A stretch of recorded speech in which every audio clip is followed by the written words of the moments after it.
pledge allegiance to the flag of the United States of America and to the republic for which it stands, one nation, under God, indivisible, with liberty and justice for all. All right. Second thing on the agenda, I wanted to do a little bit of housekeeping. We've had concerns from the public about that watches online, that they're not being able to see the people that are speaking. So anybody that speaks, we'll ask them to come up to the mic and identify themselves. I know when they weren't live streamed, we could see who's talking, but the public is made concern. So anybody that speaks, come up to the mic. Second thing on the approval of the agenda, I'd like to modify it. I have 4 items I would like to add to it. One being the treasurer's agreement, which we had tabled last meeting. And then we have claims. Pam has some claims that weren't on the agenda. She just had the payroll distribution and minutes. And then Alvin Evan has some approval of an affidavit for payment. And then Cindy Taylor with the no ink, which is going to be about the e-poll books that Rachel's going to speak about in the agenda. I would like to put Alvin first, then Pam, of course, then the treasurer, and then Cindy Taylor, and then so that'll be in between items 3 and 4. Randy or Greg, do you have any suggestions or comments on the change in the agenda? No, it sounds great with me. I'll make a motion to approve them with the additions you added. Okay. Second. Okay, motion made and second. We'll vote by roll call. Randy? Aye. Greg? Aye. And I also vote aye. All right. So then first we'll start out with Alvin Evans. Okay, just quick, simple. Got approval for affidavit for TIF District Number 3, 2021 bond issue. The amount is $8,800, and it's for the mitigation work continuing mitigation that is occurring down for the for Riverview Industrial Park. It's occurring at Troy. So, Copies of that somewhere, or some. I'm sorry. Did you get copies of that? No, I did not send it out, no. No, it's $1,300 for one invoice and $7,500 for the other invoice, for a total of $8,800.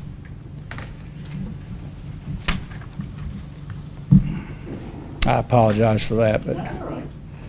Reddy is still rearing its head, and so we're going to spend a lot of time on it. Yes, it is. Spend time on Ready. That's gonna be more money coming down the way, so. I just want to see it before I approve it, that's all. Okay, I understand. Okay.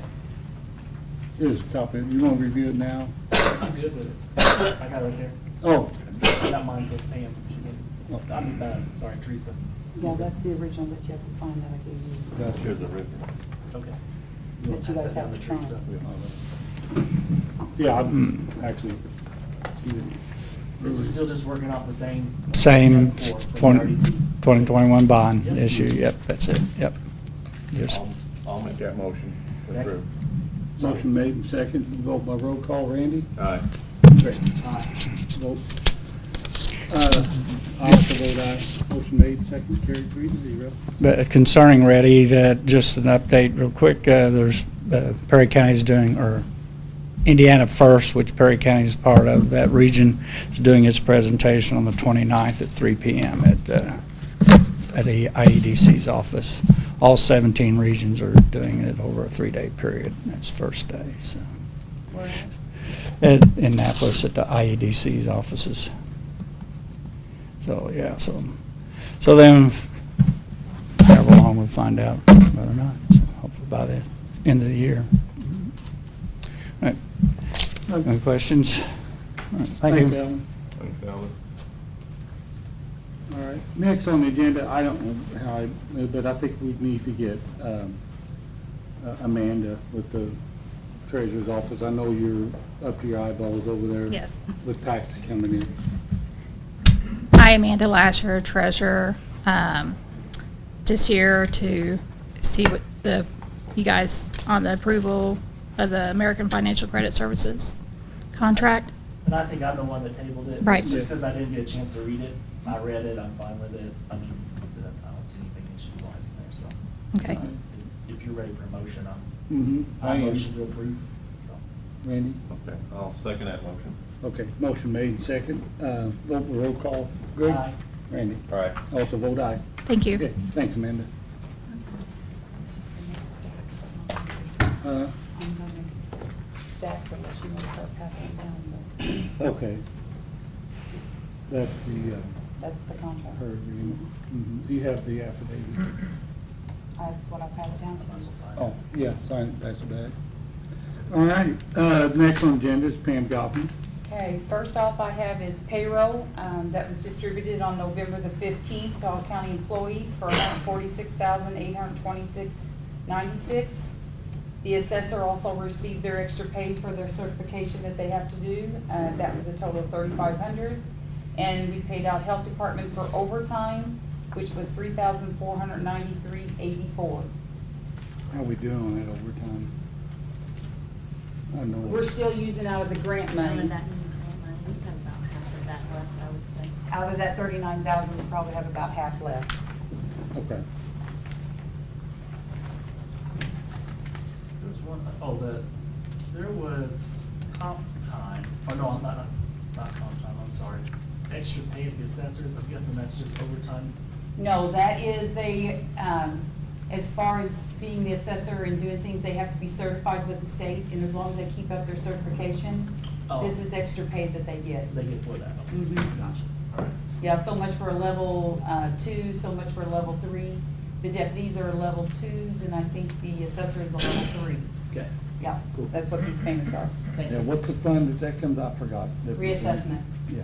No, these are set up in county general. I think But so. it's all been It's not approved in by my the budget. county. General. It's It's not all in our approved. budget. Yeah, it was budgeted, yes. It's general 1,000. Yeah, it's budgeted. Where's this sign? Are you? You got folded over, sorry. Yeah, but I just saw Amanda's. Oh, then maybe nobody else has it. Is there lines made for, I'll try to we're look. gonna make lines for commissioners or something, Yeah. won't we? Okay, we can get late. Okay, and then next year, as far as I'm also finding out on that, certificates that the assessor also receives that we do as a one-time payout now. I think the state is changing that, we'll be including that in their payroll next year. It has to be distributed out with each payroll instead of as a one-time pay. So that process will be changing on that. Oh, on this particular item. Mhm. So I need approval on all the payroll. So motion. Second that motion. Motion made, and second. Vote, or roll call. Greg? Aye. Randy? Aye. I also vote aye. Okay, next is claim dockets. These are claim dockets that all deal with health insurance. There are weekly health insurance claims, sheriff's third quarter pension we had to pay out, the employee share of insurance, their FSA and pension, and any garnishments, our federal deposit, and our perf that we have to send in, health insurance administration fees, and it all totals $164,599.22. This is a new change that we have to do from State Board of Accounts. Count, requiring you to Mhm. make actual claims. Yep, and then you all sign claim dockets. Mhm. Any questions?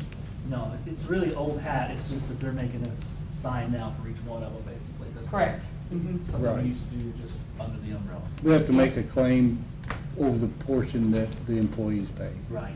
basically. Anything that runs through our payroll clearing fund has to have an invoice attached to it now, and when she prints the checks, has to compute a claim and allowance docket, that even though you're approving it with pay that goes out in Even though regular, we just approved it, right? you will be having to approve it there too. Okay. All right. Clear? Yeah, absolutely. Yeah. Just another hoop. Another hoop is what it amounts to. Mhm. So I'll make that motion. Okay. Second. Okay. Motion made. Second. Randy? Aye. Greg? Aye. Motion made, second carried 3-0. Okay, next I have is minutes that were mailed out to you for September 2nd and September 21st. I did receive some changes for the September 21st, which I have already made to these. So unless you have any other changes, those also need to be approved. In case you didn't see the changes, I made one, there was a statement in there that made it sound like I was questioning Alvin's thought process, but really I was questioning my own, but the way it was read or sounded, it didn't sound like it was Alvin, but it was really me. So I struck that one, so we wouldn't have that in the record that way. If you go back to the tape, you can see what I said. I didn't take it that way, but Well, when I read it, I was like, this could be taken either way, and I didn't want to. Yeah, wanted it clear. Yeah, I wanted it clear. got you. It was my fault, not Alvin's fault at that point. Got so. you. Okay, we'll entertain a motion. So motion, please. Second that motion. Motion made, second, and vote by roll call. Greg? Aye. Randy? Aye. Motion made, second carried 3-0. Okay, and the last thing that I have for you is the software contracts for the vendor with Lao. These contracts have been mailed to Chris, that he reviewed them and found them to be in order. I know Greg had a few questions yesterday, and I got with the vendor, and I think those got answered. Yeah. As far as all that payment is already included in the charge. Yeah.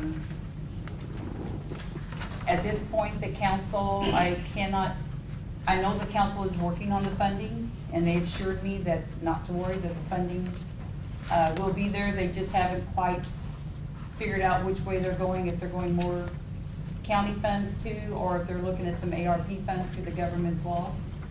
But I was assured that we are going to be, this will be taken care of. So these are the contracts for us to switch our tax and our financial vendor. I would think that we would want to, if we pass this with the contingency that it's approved by the council. What you guys think? Two contingencies. Huh? Two contingencies, actually. The first one is approved by the council, and the second one, if funds from the ARP are to be used, that it's approved by the ARP committee. Okay. That's the two contingencies that I assigned to it, because that's the reason why we have that committee, is to approve those things, Mhm. so. Right, but, yeah, I mean, you could say it either way, but it has to be approved by the council and the commissioners to be ARP, Yeah, so, yeah, but I would still. that's fine. Want to add that other, We put that committee together for a reason, right, right. No, I didn't mean to, yeah. So I wouldn't want to bypass them. right, okay. So, are you making the motion to pass with the two contingencies? With those two contingencies, yes. Okay. Randy? I'll second that motion. Okay, motion made, second, and vote by roll call. Greg? Aye.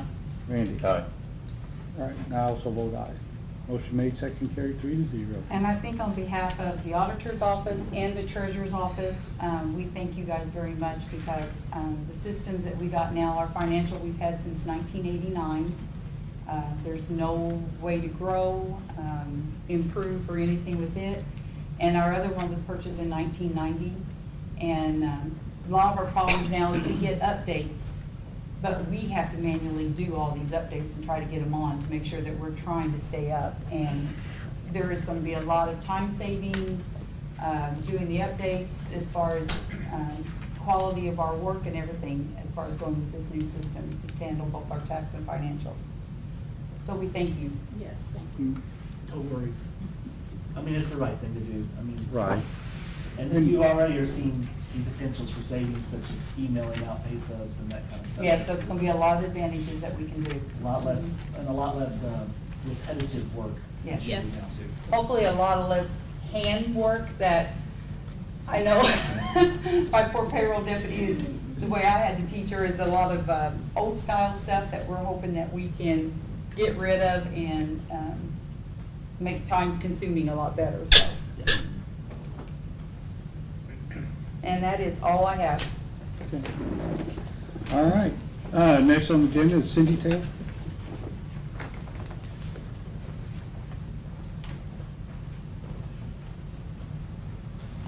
Morning. I want to just talk about the No Ink and it doesn't matter whether it's No Ink or another program. I know back in, and I'm going to guess probably June or July, one of the councilmen brought that up. As far as I know, this has not been mentioned in the commissioners' meetings ever. So that's disappointing, that you didn't bring it before the people. And then it was stuck on an 8 a.m. meeting, which is disappointing. My problem with it is all the problems from last year and why we would do this year. And then I understand there's no regulation at all on ebooks where there is your voting machines. Why can we not wait till regulations are put in place for these ebooks and the internet, Wi-Fi, cell phones, whatever they're going to be? I don't know how that's even going to happen. The security. I'm assuming we're responsible for the security. I don't know if up to 2022, so possibly the state's still paying next year. Where's that money coming from after that? And what kind of firewalls and everything are we going to have to secure that? And my last one is this connected in any way to the voting machines themselves? Because I know when we come in here, they have to physically hit the button on what we need to vote on the voting machine. Is that going to be able to be done from this ePoPad? That's a big one to me, because then that's going to take a cable or wireless to do that, and that is illegal. Say that one more time. That last concern that you just had, to make sure. Are the ones that have that ePoPad in front of them, are they going to be able to physically, well, like in the primaries, you were either Democrat or Republican. So are they going to be able to, do they have to physically walk over and put whatever it is, you know, that you're going to vote for? Or can they do that from that ePad or PoPad? Gotcha. That's my question. Because in order for to do that, it has to be hooked to the internet or a cable. But you've got that ePoPad hooked to the internet, so you've got it hooked to the internet. And that is illegal to have that in any way, shape, or form online. So is there, basically the concern, is there a link between the e-poll book and the voting machine? Right. In any way, shape, or form? Right, right. Which I would hope is a concern as well. So. And then the cost. How is, I mean, I know there's a grant this year. I'm assuming you're getting enough pads for every district. The councilman said himself, I know one district for sure does not have broadband internet connection. So what are you going to do with that? And how are you going to get that there to run this PoPad? So that's my questions. And I am disappointed that the pulse of the people was not taken before this was done. And even though if we have the machines, there's no reason we have to throw them out there in 2022. All you have to do is Google No Ink, and you can get a whole list. I mean, just pages. I've got them. That's just part of them. Pages and pages of problems that they had just in this year and in 2020. So, well, I do want to answer one of your questions about bringing it to the people. The poll, the elections is the responsibility of the clerk's office, and I'm not, you know, I'm just in how things happen. It's not the job of the commissioner to bring it to the clerk. It's the clerk to bring it to the commissioners, and that's the process that got started, and that started last through meeting. a councilman, not from the clerk themselves. The clerk brought it to the commissioners last meeting, and we didn't approve anything. We're waiting for more information. So, I mean, we're not trying to hide or push anything to the, it's just that process that you talked about this is the beginning of that process. So The what you council- said, a vote for approval today, that's exactly what's on the agenda. Well, It's always written in the affirmative. Well, is there a vote today? I don't know. I don't know. We still have Rachel on the agenda with the clerk's office, and we've reviewed the, I guess you all have reviewed also. I've gotten it and reviewed it, yes. Yeah, we've gotten to review the contract and the Questions. content of it. Yeah, and today is the day of discussion. Or the majority of all those questions between me and clerk from Du Bois County, we can answer all those questions. Right. So, I mean, that's. Even the ones I have? Yes, But absolutely. this was started last year though, right, in the council? Right. The and- council brought it up. It was, then think and it I was sent an actually email. Last year too. Right, then the cost of it was very high. And it was brought up at that time to the council for approval of funding, which is another step too. And that funding was not found. So it died at that time because of lack of potential funding. So there was no need to bring the contract or the policy to the commissioners because it was a dead issue at that time. And it got revived this time, and Rachel will explain. how it Because of got- the grant. Because of the grant and the cost of it, and that's what we're going to hear today. So future cost as well as, Yes. okay. Yeah, That's- and that's what we're going to hear today. Okay. And it still will have to have council approval for expenditures, because there's nothing. Well, I just know it's not in the budget for 2022. I don't believe it Above, is. yeah, it's not above and No, beyond so it'll have what's to normal. be- It'll have to be put in the budget by the council, so we're still following those steps. We're not, it's just happening now and not a year ago, because it died a year, or whenever that was, last year because of the lack of funding. And so the whole subject just went away, and now it's coming back, and Rachel's on the agenda to explain all about it, and she's brought some And people. hopefully put people's minds at ease, with questions and concerns. See, and I don't think a lot of people know, that's my main concern, is it's not been talked about. Is the voting machines showed up, is there a paper trail with those? Mhm. Right, and all those questions asked, 'cause like I said. No, the I'm election- talking the actual voting machines that we have now. We Uh-huh. don't literally go and get to mark our ballot anymore. Right. So is there a paper trail with those? I'll have Or is it all Rachel- on the I machine? know it, but I would rather Rachel answer Okay. that question, because that is her department.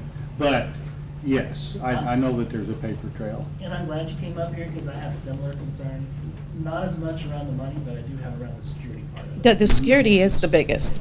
I mean, I hope those we get learned that answered last today. year. But that's my biggest concern too, so. Okay. Right. In So- case I do forget, we do run a public test before every primary and every general election. And, that does get Wait. publicized in the Can newspaper, I- that is all public Hey, knowledge. Rachel. I should go up there. Yes, yes, because, people in the, okay, well, is that all, I mean, I wrote down your, Yeah, that's, that's. And I'll make sure we address those. As long as you don't vote today to say, yes, we're going to do it. well, it depends on the presentation. But yes, your concerns will be brought. Okay. so Okay. We're going to just go right into Rachel. Sorry. You can Introduce yourself. and- Hi, Rachel Rourke, clerk for Perry County. First off, I just want to thank you guys for allowing me on the agenda to speak about the poll books today. Last week, I did send you a copy of the agreement, and I know you guys didn't receive it by email, but I did give you a copy. Did you get yours printed? I did. Okay, awesome. And I have discussed it with Chris Goffnett, and he saw no problems with it and was ready to move forward. So a quick background, and hopefully this does answer questions that the public may have. First and foremost, these poll books are being given to us at no initial charge by the Secretary of State's office. And I think a lot of that stems from the past election and the voter fraud that came across the whole country, not in Perry County, I have to say. There are 19 counties in the state of Indiana that still use the paper poll books, us being one of them. The state is trying to push all the counties into the 21st century, and they believe this is the way to get that started and have a better and more precise and more secure equipment as we move more into the age of the unknown. After some discussion with the NOEAC representative, Steve Shamo, we will be receiving 21 poll pads altogether with a total that adds up to, on the agreement, it is roughly almost $66,000. Again, we are receiving these for free. I thought I had something in my ears and did not hear him correctly when he told me free. I'm like, there's a story behind this. So, you know, it's not, we're going to be paying for something. Yes, we are getting these for free. And there will never be, we'll never have to pay that $66,000 any year. We get them, they're ours. All we will have to pay, and we'll budget in the 2022 to budget for 2020, starting to pay in 2023, is the maintenance and service fees every year, which he quoted us around $3,150. And that we won't start paying that until 2023. The process of using a poll pad, to my knowledge, I have not had training on it yet. I've gotten a quick background of it at our June conference up in Indy. There's a lot more to it that I even want to learn, but I do have Amy Kippenbrock here, the clerk from Du Bois County. She has graciously offered to come and show anyone. She brought a poll pad, and she does have it on training mode. After the meeting, I mean, if anybody is interested, she is more than happy to discuss how it works. And she knows, she's been using these for several years, so she knows all the ins and outs of it, where I don't know that just yet. But I know there is concern about voter fraud. I see that being the main concern. But I can assure you, and I was told yesterday, and Steve Shamo reiterated, that these poll pads have the same security platform that the Secretary of Defense or that the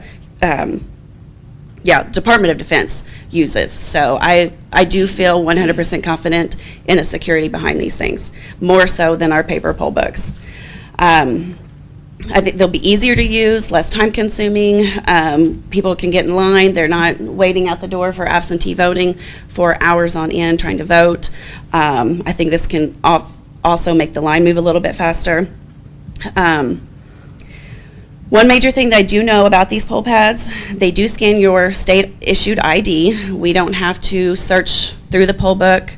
We don't have to have our absentee voters try to find the name. And, you know, we have John James Sr., John James Jr., and this will, and I can tell you that we have had issues where they will check in the wrong John James, for example. That's not, I just pulled a name out. And that does happen almost every year. So with this, that won't be an issue any longer. Is it only by state issued ID? Yes, driver's license, veterans card, they, You can use a state-issued ID or a passport. Passport, that's what it was. An Indiana-issued ID. Yes. Or a passport. It can be a state university, it can be a driver's license. Would you care to, I'm sorry, the public has asked us, Trying to and if you learn my care to lane. introduce yourself. Yeah, I'm Amy Kippenbrock. I'm Du Bois County Clerk. So as far as the ID question, it can be an Indiana state-issued ID. So it can be a state college, it could be a BMV ID, or it could be your passport. Those are accepted forms. Indiana Election Division puts out a booklet that gives those guidelines as to what's written in law that's allowed to be accepted. Yeah. What about the voter that does not have a state? The BMV stays open later. Yep. The BMV stays open later for those people. So it will be. They can go down there and get a paper state copy. ID or nothing, or you have to have that to vote? You have to have one of those forms of ID to vote. Okay. I just wanted To to check, clarify. yeah, to check in. That's nothing new. That's nothing. That's the way it It's is the same today. now, right? Yeah. I wanted that clarified Yeah. by the. It has to, people that do you it. have to have it. Mhm. And one thing about those poll pads too on that aspect. You scan their driver's license, for example, and it will automatically, it updates about every minute. And that will tell you whether or not that person has already voted. Because a concern that everybody has with the poll book, the paper poll books, when they vote absentee, yes, we go through all the poll books and write A if they voted absentee, and we print out that report, and that goes to all the precincts. This way, in case, there's less chance for human error this way. Our whole office, we know we take the time and write the A's in the books, so the clerks at the polling places know that they voted absentee, they can't vote. This way, it pulls up automatically, so-and-so already voted, and just know they can't vote again. So I do feel really confident in that aspect of it. And if you guys do go through and you do approve this, when Steve Shamo comes down to do our training, you guys are more than welcome. The public is more than welcome to come. I say the more the merrier. The more people that know about it, and I think it'll just be good. I do know that there are 73 counties in the state of Indiana that are extremely jealous of us and the other 18 counties that are getting these for free at no charge. I know the cost of the service and maintenance fees every year. I mean, it completely outweighs. Going this way is not necessarily going to save us a lot of money or anything, but there's so many other pluses to it. I don't know what I'm trying to say. But I just think we're extremely fortunate to have this opportunity, because I know Mandy looked into it a few years ago, and the cost of it was that held us back, and she didn't really push for it. Now I'm really pushing for it, because it is going to push us into the 21st century, and change is hard. I know that. I'm scared, but I'm also so excited. And maybe I should have come forward and maybe mentioned this to the public, that this was an option before, but I just didn't know a whole lot about it, and I didn't know really how to present it. But I reached out to all the clerks yesterday, just because I just wanted to make sure I had everything kind of squared away, and then she graciously offered to come, and if anybody did have any other questions that I can't answer, I know she 100% can. So.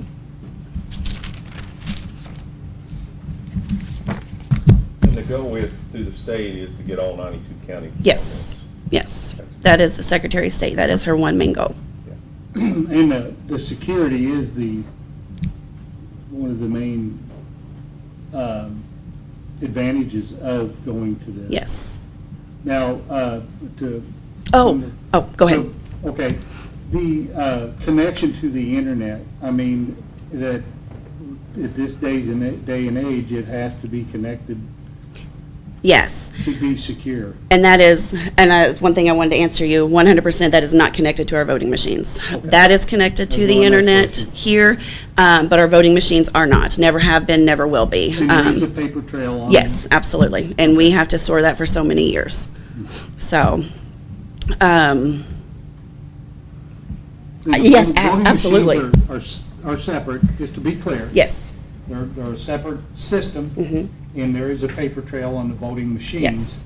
Yes. And they are not connected to the internet. No, no way, shape, or form. And all this is a way of tracking who voted and who hasn't, Yes, and who's eligible. right, yes. Okay. So I'd like to add just a couple comments. I mean, I know security was questioned and how it connects. So this literally is the same as your paper book that sat on your counter before. Before, you have a paper of a list of names of who's allowed to vote. You've marked them if they voted already or not. This is simply an electronic paper pad, if you will. It is the same poll list that's downloaded on that poll pad through a secure and certified system, so that the device is certified. VStop is a company that works for the Secretary of the State's office, and they certify all of the election equipment. This being a part of that process. This is a certified piece of equipment. The app that is used on the equipment is certified, again, by the VStop, a third-party company, non-political driven. It is certified. It is tested in your public test. It is not connected to your voting equipment. So there is security within the device itself and the app that's being used. You're downloading that paper list that you printed before on that device. So you're saving the election administrator's time, because how many days or weeks it takes to print and update that paper book. This is live time. So if you go vote, the clerk's office has to have voting open for 28 days before the election. You show up and you vote on day 2, and then you forgot you went and voted on day 2, and you showed up on election day to vote again. It will stop you, and it'll tell the poll worker you've already voted before. Or a perfect example of last year, a lot of people thought they wanted to vote by mail. A lot of new people voting by mail for the first time. That system is connected to how SVRS, the state system, maintains all of those records. If you want to vote by mail, you have to fill out an application. Then you get your ballot in the mail. Like, we know through SVRS in the clerk's office where that process is at. That poll pad knows that too, because it's updated every night from SVRS. It connects in the background. That's part of that certified app and how it works and how it connects in the background. So it's live time, and it's saving labor hours for the people that run the election, before, during, and after. So I think that's really important to point out. Like, there's a cost associated with everything. Like she said, like, oh, it's free. Yep, the device is free. They're paying for that at the state. And I'm I'm one of those counties that's very jealous. We paid $140,000 for our equipment. So I'm very jealous. We paid $6,000 to get 4 new ones last year. So from that aspect, you're getting a free equipment, but you have to pay to update and maintain it as years go. How much do you pay to print those books? How much do you pay to update your election results? Like, there's also a cost of things that are just not quite so clear, is the other part of that I just encourage you to think about that. I have a gal that works in our office for over 30 years, and I asked her yesterday, what do you think is the best thing about this piece of equipment? She knew I was coming here, and she said it helps every part of the process. Election administrators, poll workers, voters, like, it just makes streamline the process across the board. I was trying to make some notes.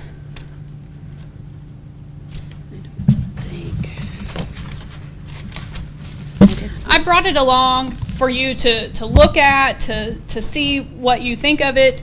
I had planned on having it set up so you could play with it in training mode, but the app that's used is expired. So the manufacturer is working on the new app, and it's not downloaded on that piece of equipment yet. I called too late in the day yesterday to get that all updated.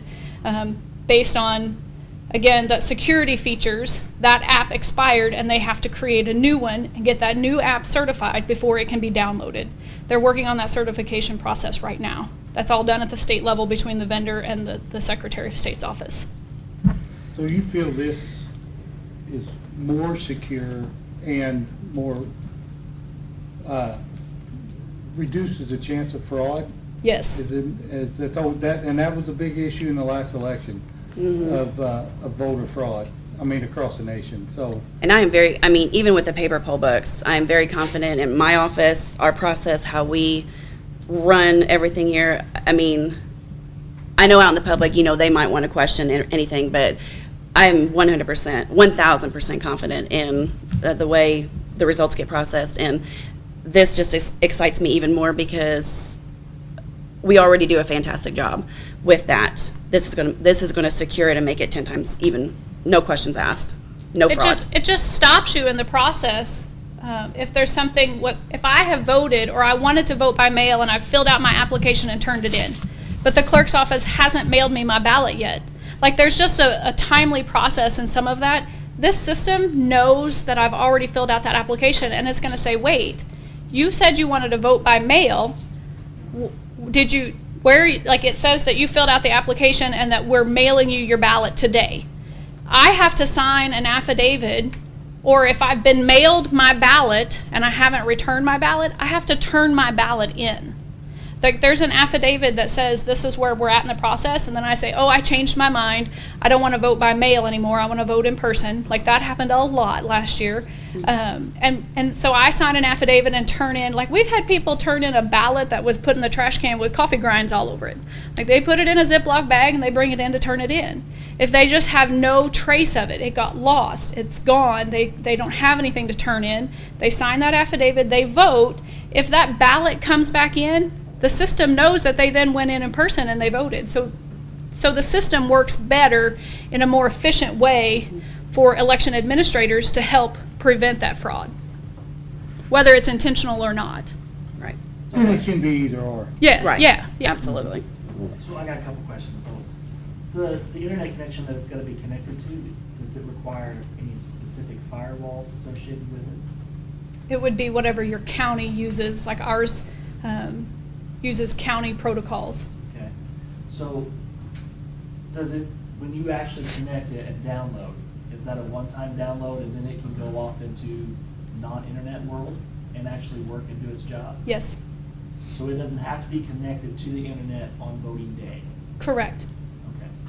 So that would help on if we got a site that doesn't have internet connection. Like That was- Bristow. That answers a few of my questions, because first was the internet poll site, which I know the fact that that's not true. But you don't have to have the You don't have internet to. the day of. Because you're precinct specific, right? Yes. You're not yes. vote centers. It does No. not have to be connected at the voting site. As long as it's downloaded prior to that. Before it goes out of, the Yeah. clerk's office will program it and then they'll send the equipment out.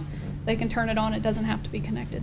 Do you recommend it to be? I do. Connected? I do. Okay. I do, simply because when it connects to the internet, when it's out on site, it connects to a website called ePulse, and that's what the election administrators use in the office to watch how many people have turned out to vote. So you may have poll book watchers today. It eliminates the need for that. You can still have poll book watchers, but the clerk can run a list of voter turnout from that ePulse website and live time and give to party officials. Sometimes it's national level, sometimes it's county officials that want that list. Right, and then I My remember only that problem- process. It's your poll watchers go back to the precinct, or going back to the headquarters and reporting. Who and what, yeah. How many have voted and. Yeah. And my only difficulty with that is that, one, that we don't have internet at all poll sites, and then two, the other one is we don't have control over what their firewalls are at those poll sites, a lot of them. So it's, what, one of them's at a fire station, is that right? I mean, there's different places that we have the poll sites, right? And some of them are, like the Shergan Center is one, we Mhm. definitely don't have control over their internet. So my concern is if it is connected to the internet, I don't like that because of that security feature. What But do we you have think it they'll, off. what do you think they'll get if you have a bad actor and they get through a firewall, they're only seeing your paper poll pad? So here's two things. What if I mark that they've already voted? But if I'm a hacker and I want to disrupt, there's several ways that I would do it. One, I would mark people as voted already. People who haven't voted, I would unmark them so they vote again. The third one is, basically, I would just shut the system down. So showing that I you DDoSed voted it. already. You wouldn't go anywhere after I DDoSed it. So when you check in, it prints a little receipt because it's not connected to your voting machine. It prints a little receipt. The poll worker takes the receipt to activate the machine to vote on. So throughout the day, the poll workers, or this is how we do it in Du Bois County. I don't know if this is a required thing from the state, but this is how we do it. We count how many receipts are on that machine, and the machine says how many votes, how many people have voted on that machine. We do And that. the poll pad also says the number of people that have checked in. Those numbers must match or the system must stop. The poll worker needs to call the office and say, we have a problem, something is off, and we need to investigate why. And we do that every day here too. So that's a good question. I mean, I'm not so tech savvy that I would know how to be a hacker, but I will say that Steve Shammo, he has offered to give out his number to anybody who wants it and can answer. More technical? Yeah, the more technical side of it. And I can absolutely give that to My you. question would be, can we add a firewall at a different, at a different route. If it's not required, I don't know why we would connect it to the internet voting day anyway. The only thing you're saving there is the back to the courthouse, which we've done all the time anyway. Yeah. Right. Right. So, Just do that so the we old could, way. we Yeah. could make a policy that unless it's on our firewall here, that we're not connected to the internet. Yeah. Correct. You can We put it in could, is that a airplane mode. possibility? Yeah, you put it in airplane mode and keep it that way. Yeah, I wouldn't see why not. Yeah. So we would have a way to secure, Mm-hmm. and I see exactly what you're saying, Greg. I mean, you would be more apt to be able to do that than I would, but. Well, I wouldn't be able to hack it, but I know there's several people in other countries that would hack and just disrupt whatever they can. Oh, yes. Maybe in this county, who knows? We have to keep our eyes on you, aren't we?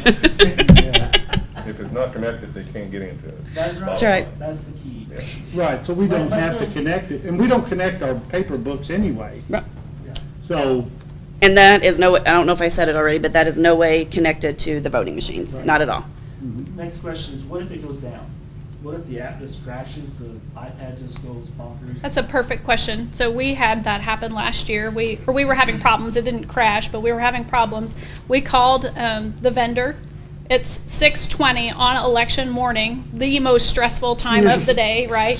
People are lined up. They want to vote. They took the app down and reloaded it remotely. The vendor did. They remoted into the app. They were able to remove it, upload a new version. We updated the poll list, and we were back up and running in less than 12 minutes. 12 minutes is an eternity at 6:20 on election morning, but in 12 minutes it was fixed.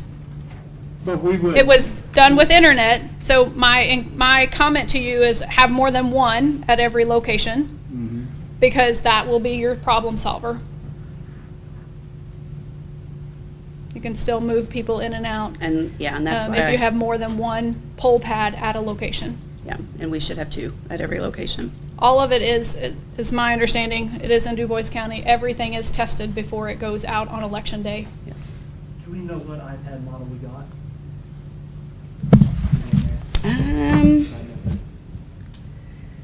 I read it, but. It's the most recent, because we're Yeah. replacing 24 of ours on January. And that's why I asked that, because you're paying $6,000 to replace 4 of them last year, right? And that was because they went up. Because we needed, no, we didn't replace last year, we bought 4 additional ones, because we needed a few more. The 24 original ones that we bought, we are replacing. They have come to the place where they feel like Apple won't have fixes for their iOS version that we have of our first 24. We've had them for about 8 years. And you have to do that because at that point, they are a security risk. Yes, They don't yes. fix it. They felt like they feel comfortable they'll be fine next year, but we are replacing them because we don't want to feel comfortable. We want to be sure. And how old are those? 8 years. 8 years. And this one, these are the iPad 8, Wi-Fi 32 gigs. So about 10 grand a year if you're going to replace them on that kind of rate, for that scale.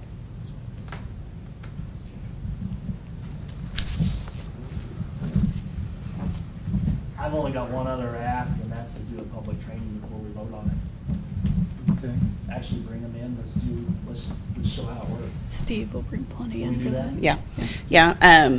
Steve Shamo, he was planning on doing the training if it got approved by the end of this year. But I'm sure I can talk to him, and he would be more than willing to make a trip down here and bring several. And absolutely, we can get that scheduled. I think that's a good idea. It may be that I'm in IT or whatever, but I'm. really No, that's telling fine. I this. completely understand. I mean, that's one of the most important things we do as a government, and it's just one of those things that I'm very leery of getting anywhere near the internet on this After stuff. the last election, it's, Anytime, the really. question, I know, but especially since the last election, the question came up publicly, so. Yeah. We need confidence. Yep, absolutely. I get it. So what would you suggest a training, or after our next commissioners meeting, or And when is that one? December 6th. December 6th. 6th? Yes. When's our election It's a conference? Monday evening.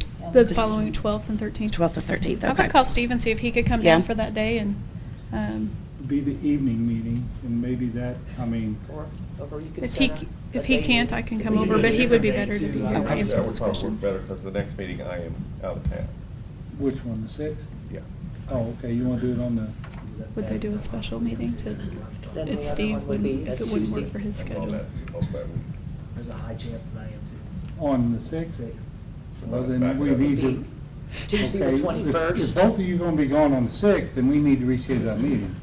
Yeah. Yeah, I'm not for sure, but there's a high chance, so, I mean, we might as well reschedule that meeting. We might as well put that in. We'll make it public, how about that? That's fine. I'm gonna say if we're able to make a special meeting or something, if, And he's coming out Indy, right? Yes. It might be better if we just do it some morning then, or midday, so he doesn't have Okay. to travel back Well, late. that makes it tough on people that work, though. I know. I mean, Do you Well, we broadcast could- all of your meetings? Is that what, do you broadcast your meetings? Yes, we do.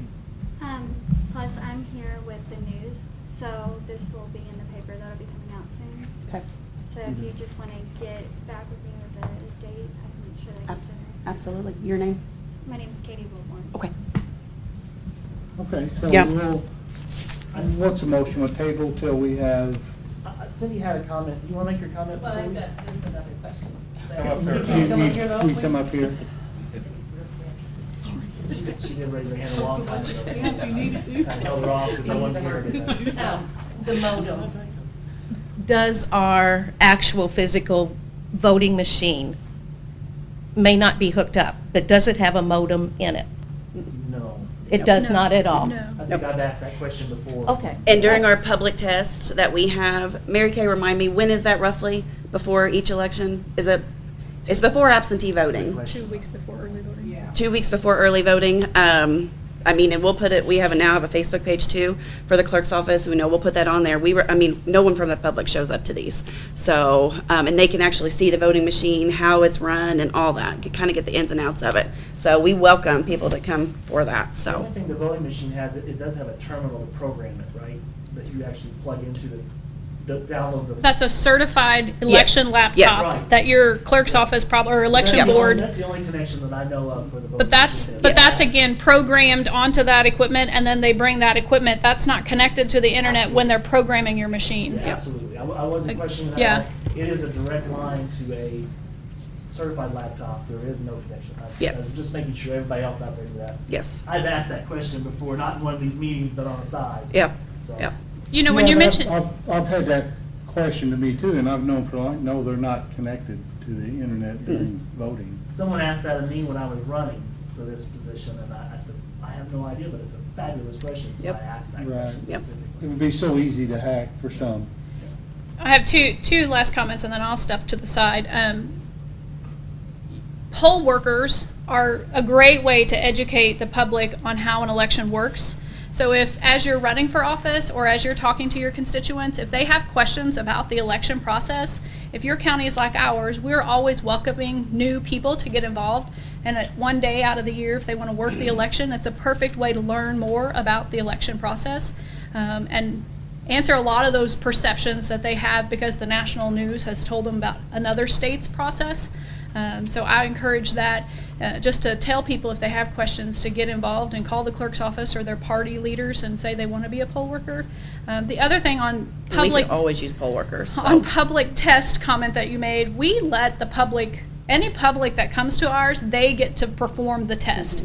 We vote every ballot, we vote every machine. If somebody questions if that machine, if it did what they thought it did and we want to get more machines out, the state tells us how many machines we have to perform this test on. We'll get more machines out and we'll test it some more. Anybody that comes to our public test, we let them play with the equipment and make sure that everybody understands what's happening. So if you have public that want to know more about the equipment and can't be poll workers, they can come to your public test and they can And we welcome that. sit on the So- equipment and look at it and ask questions. So that's plenty of time to do those types of things as well. So, All right, thank you. thanks. Thanks, so I'll entertain a motion. You I'll want? table it until we actually do a public Okay. demonstration. So- And I'll work on that, and I'll try to, do you want me to get a date and come to you guys, or do we work on you said you were not going to be here for the I think December it can be- 6th? It can be any time, right? It doesn't have to be during one of our meetings, does it? No, I just thought it'd be convenient, but, I mean. Okay. Yeah, I mean, whatever Right. makes it easy for Steve, probably. Okay. to get through. Yeah, because I know he's, During the day would probably be, and not first thing in the morning, you know what I mean? yeah, maybe we can make it for like 4 o'clock in the afternoon or something, would that be, That may would that work? work. Yeah. Okay. That's only 5 his time, and he enjoys Perry County, so he can always stay the night if he needs to, so. Okay. Okay, all right, thank you, guys. All right. Thank you. You made the motion to table this? I'll second that motion. Okay, motion made and second, and vote for roll call. Aye. Randy? Aye. All right. Motion was to table the contract until public training. All right. All right.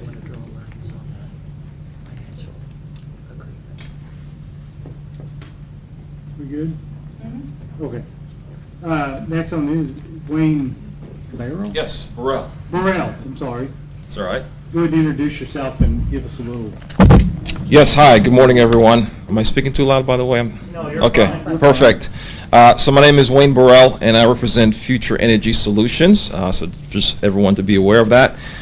First of all, what I'm talking about today is not as complex as what was before, so it's very easy to understand. It's about the exciting topic of lighting. So Future Energy Solutions is a lighting manufacturing and service company, and we currently service close to 2,500 sites across 40 states here in the U.S., specifically here in the state of Indiana.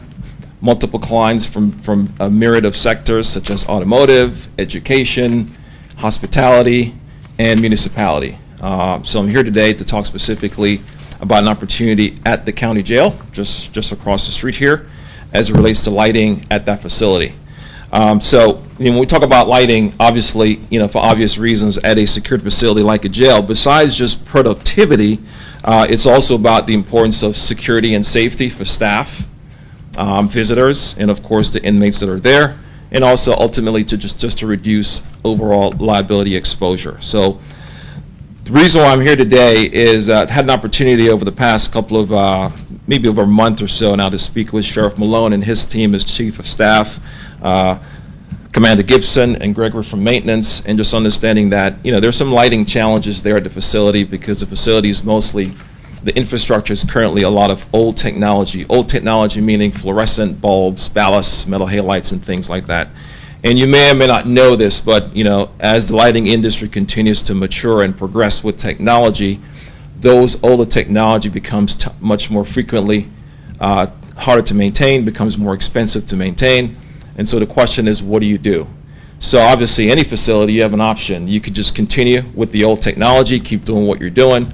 Obviously, as you know, with old technology, you end up paying a higher cost of energy because it consumes more.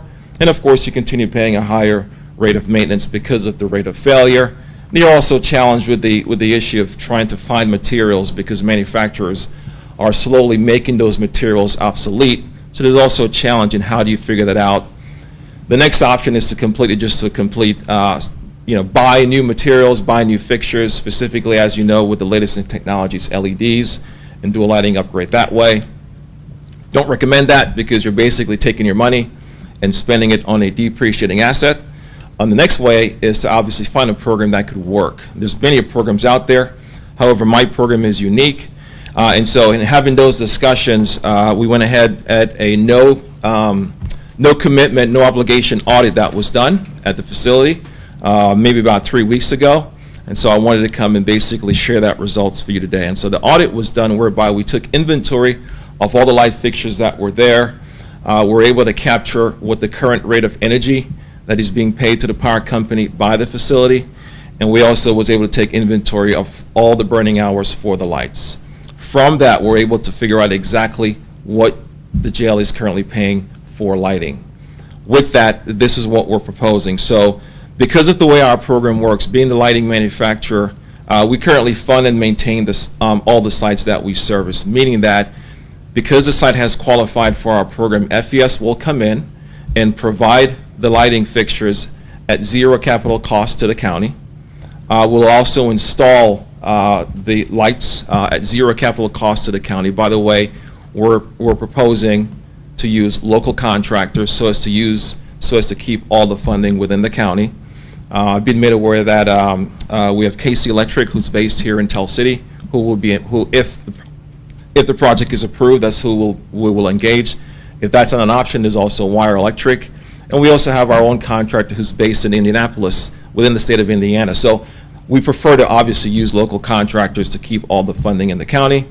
And then lastly, we would actually maintain the facility, the lighting facility, for 15 years for parts and 100% labor. So what makes us unique is that we're the only company in the United States that will currently fund and maintain a lighting system for 15 years for parts and labor.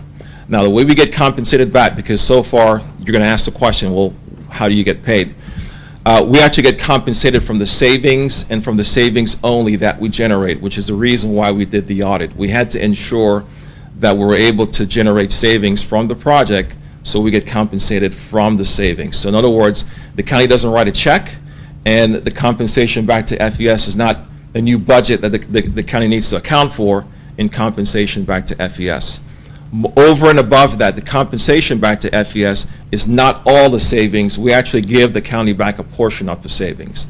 So if the 100% savings that is captured, FES recoups 75%, and on day one, the county gets to retain 25% of those savings. In addition to that, all future maintenance obligations that the county has been experiencing since the inception of the facility now goes away, because that obligation and that burden gets shifts to FES. So just some quick financial information as far as the audit's concerned and what we did. The county is projected to save over $130,000 throughout the lifetime of the term. And again, that's without having to write a check to buy anything up front.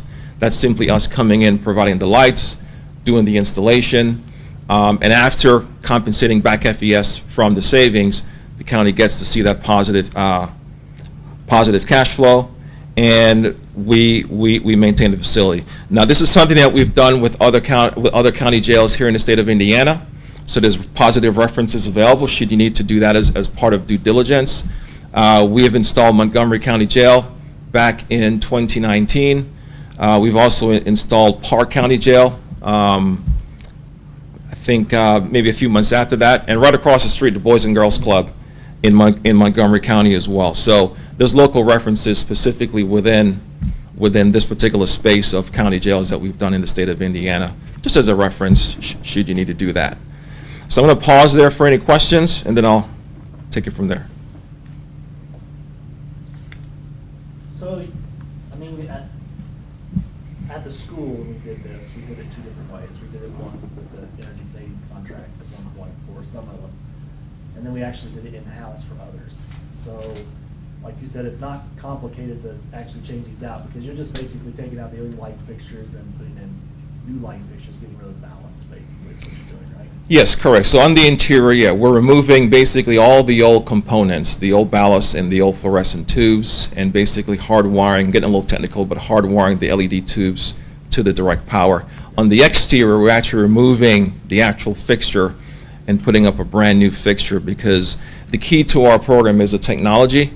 Obviously, you know, in order for a light fixture to last, you have to remove the obsolescence from these things. So for example, on the exterior, our fixtures are gasketed, and you would think that's common sense, but in the open market, those fixtures are not, because that's part of the obsolescence, so that it creates failure, so you keep buying more, just part of basic economy. However, with our program, we do the opposite. So our light fixtures are designed to last, which gives us the confidence to maintain the facility for 15 years for parts and labor.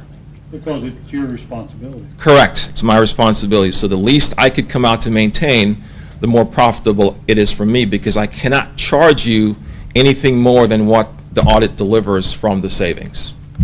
And at the end of the 15-year contract, then it can be negotiated to Correct. So first of all, let's just talk about why it's 15 years. A couple of reasons. One, you want as much value as you can. You want as much time as you can to hedge yourself from maintaining a depreciating asset, which obviously is lights. So the longer you could do that, the better off you are. So that's part of the reason why we make it a 15-year agreement. The second reason, however, and maybe probably even more critical, is just the technology. As great as my lights are, eventually it does fail, because what caused failure is usage. And so we know right around 62,000 hours, which in our world is around 14.6 years, the lights start to degrade. They turn yellow, they flicker, and eventually they just die. So we know the contract is up, so we give our clients the option, and we could come back in and relamp and carry on for 10 more years, by the way, at the same agreed contracted price 15 years earlier, so you get it for 10 more years. So really an inflation hedge from a compensation standpoint. Or we could simply turn the system over to you for $1, and as they fail, you just replace them on your own. The lights that we provide aren't proprietary where you're stuck with me forever. You simply swap out and go back to what you did before. So when you looked at the savings of it, did you look at anything like power factor? Was there any effect on power factor once you change out the lights or anything like that? That's a good question. So, you know, the nice thing about, because people ask us all the time, this program is so great, do you do anything else? Do you do HVAC? And the answer is no. So the reason why it makes it very simple for us is that what we try to establish is what we call a lighting baseline. So when you think about your power bill, it's just a bill. The power company doesn't break out what's your lights, what's your fridge, if it's your house, right, what's your AC, you just get a bill. With the audit, we're able to break out what we call the lighting cost baseline. And that number is buried in your bill, you just can't see it. The nice thing about that number is that regardless of what that top line number does, mostly driven by HVAC, the lighting baseline doesn't change, right? Because whatever the temperature is outside today or in the summer, this light fixture consumes the same because the lights have no idea where they are. So that lighting baseline is pretty established, was the reason for the audit. So for example, at the facility, the monthly energy cost is right around $6,500. And so we extract the lighting portion of the bill, which was approximately just under $1,700. So that's the portion that we're working with. And that $1,700 doesn't change monthly, right? Because the nice thing about the jail, the lighting consumption there is very predictable and it's consistent, right? The common areas within the secured facilities 24 hours a day. The pods are 17 hours a day. The administrative offices are 9 or 10 hours a day, and the jail operates 365 days a year. So it's very easy to extract and figure out what that lighting cost baseline is. From that lighting cost baseline, by us simply providing the reduced wattage and lighting, we're able to bring that monthly cost down to $675, which will create a monthly savings of approximately $975, of which we share in the savings. FES retains $731. The county retains $244. Plus, the county will also see another windfall of approximately $2,400 on the conservative side for maintenance, because now Greg and his team no longer needs to do that piece of it. We will handle that piece of it. And again, you know, we're using local contractors, so all the monies stay within the county. Is that estimated savings verified after the project is done? Or Yes. is that fixed? No, that's a great question. So after the project is done, like I explained to Sheriff Malone and his team, we come back in and we do what's called a measurement and verification. And it's very simple. We just say, because you just want to see what it is. So for example, if I install the lights today, we would wait until the end of December for your full month of usage with my lights. And we simply just pull the year over year of December, same month. The nice thing about the jail, there's no other external factors or nothing that will impact what they typically do every day. So for example, we were approached this year by a huge manufacturing plant, and we said no, because in 2020 you were shut down, right? So if I put my lights in today in December versus last year, I really can't see the savings because of that piece of it, right? So we focus on clients where the lighting consumption doesn't change regardless of what's going on, right? So we do schools, hotels, jails, casual dining restaurants, Burger Kings, McDonald's, things like that. We're not for everyone. It has to be where we know we could come back afterwards, do the measurement and verification. If we need to make any adjustments, we make the adjustments. Because the last thing we want to do is you hold me accountable for this number, and it turns out it's completely off, and I have to make the adjustment where it costs me an arm and a leg. There's nothing I could do. I'm contracted with you. So, you know, obviously we're selective in the type of projects that we do. After you do the verification, that 1 month verification, it's fixed at that point? Correct. Because then at that point, again, the lighting baseline is established, and you just kind of set it and forget it. There's nothing else to really be concerned with from that point. And some clients, we come a month, or some clients wait to do 90 days, so we do 3 months of consumption. But again, like a jail, like I said, what you did last December is what you're doing this December. But it's entirely up to your choice. I mean, like you said, you don't do any capacitor or power factor or anything like that work later on. Like even if we wanted to go come back to you again later on, you don't do that kind of stuff where you upgrade the capacitors and that kind of stuff to help When you say the what do you mean? For the surge, for like when their HVAC and stuff kicks on? Yeah, You no. said you don't. No. We just focus on the installation of the light fixture at the end of where the power feeds in. Because that's another big savings is capacitors. Yeah. They size right and all that. But Yeah. That has to do with HVAC and not lighting. Agreed, but it's all electrical. Right, yeah, we don't, That's why yeah. I was just asking. Yeah. If there is a Right. possibility of that down the road, is all I was asking. Yeah, no, I want to keep it simple, just lighting. So once you figure all that out, and the savings, say at $731 you just said, Yes. so the county would cut your company a check every month then for that, right? Yeah, so basically, think of it right now, as you stand today, you're currently paying right around $6,500 per month for power, and Greg and his team is continuously maintaining the lights as you carry on, right? We're going to come in, you don't write a check, you don't buy anything, and you're going to show up tomorrow, you're going to have brand-new lights, right? The power bill will drop from $6,500, and it's going to drop down to, just for easy, let's make it 1,000 just for easy numbers. It'll drop down to $5,500. So now you're writing a check to the power company for $5,500. So you've got $1,000 in your pocket, and you're giving FES $750. And on top of that, any future maintenance is now my responsibility. Now again, to answer Greg's question, I don't just say good luck and hope you get that $750. We're going to come back after the lights go in and do that measurement and verification month over month, same year, to make sure that what I said I'm going to deliver is delivered to you. But then that's the only way you can verify your payment, is to verify the cost savings. Correct. Because I can't be a new expense to the county. It's just mathematics. So it's all based on the mathematics. So the one thing I stressed yesterday when we went through the audit, it's, another thing, before we go, if the contract is approved, before we go to installation, this audit was done by my team. So if the contract was approved, we simply just don't go straight to installation with my audit numbers.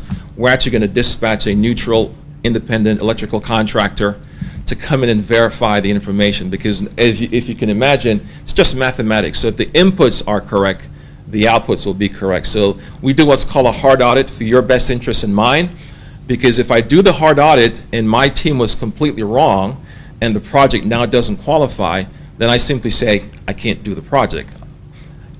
Also for your protection as well. And so you have the peace of mind that it wasn't just my team putting some numbers together, it was verified by a third party.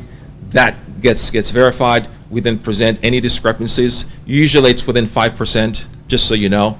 But the biggest thing more than anything else is just the hours and the days of consumption, which obviously we get from the Which in the jail should be pretty exactly. And we've done enough jails across the country to know that common areas in Sally Ports are 24 hours, the exterior is 12 hours, the pods are 17 hours, the admin is 8 or 9. So we've done enough that if we saw something that was out of whack, I'd say, hey Greg, hey Ron, I think there's some issues here. Can you take a look at these line items just to make sure? Then we go to installation after that.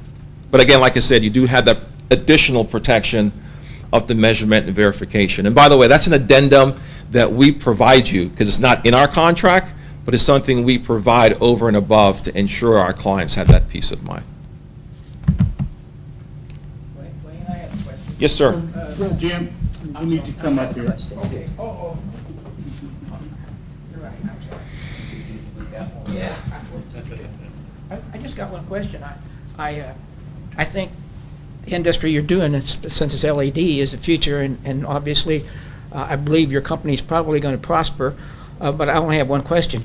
You're from Fort Lauderdale? I'm based in Fort Lauderdale, Okay. yes. That's where our corporate headquarters is. Anyway, let's just say something happened 2 years from now, and all at once you said you also manufacture, correct? The lights that you manufacture, are they specific for you? No. Oh, okay. No. That was my question. Yeah. I apologize, my memory. That was because if something happened and you failed, could we get those lights from some other source? And Correct. Okay. Yeah, and again, just to clarify, we keep it very simple. So, for example, if you just look in the parking lot, all we would simply do is remove the top fixture off that pole and put our fixture on. If my fixture fell and I disappear, you take mine off and put another fixture on. I've seen that. I was just concerned about if something happened Got it. that your company, bad management. Right, Not you, understood, bad understood. management. Well, another thing, just to address that issue, and it's a little legal, but nonetheless, I'll address it. So I work for Future Energy Solutions Services, LLC. The county would contract with Future Energy Solutions Contracts Number 1 LLP. The reason for that is that if our company goes out of business, the LLC corporation, which I work for, is where all our general operating expenses occur. The contract you're signing with, that accompanies an asset-only entity. It doesn't have any liability. So if we went out of business, it would naturally get assumed, because as you can imagine, once the lights go in, our only obligation is to maintain it. No one cares about lights until it goes out, right? So that's when you would engage FES, so that entity would be assumed to be able to continue on the maintenance obligation for you. And if that went debunked as well, well, you've got a system and you just keep doing what you were doing before and not having anyone to pay. But let's hope that doesn't happen for either one of us. Yeah, we recoup the savings, the 100%. Correct. If your company ceased to exist. Right. After you installed it. Right. Then we would get the full Correct. savings. And you never bought anything. So another question that's been asked a lot is, well, why don't the company just go out and get some bids and see if you could do it cheaper on your own and keep all the savings yourself, right? And so the thing I have to remind people is that when you take the money and buy the lights, right, you're not seeing savings right away. You're basically in capital recoupment mode. So however long it takes you to get back to zero, there's an opportunity cost to the county for that. What else could you have done with that money? Maybe buy some voting machines as an example, right? But there's other things you could do with that money as opposed to spending it on something that you know will eventually fail.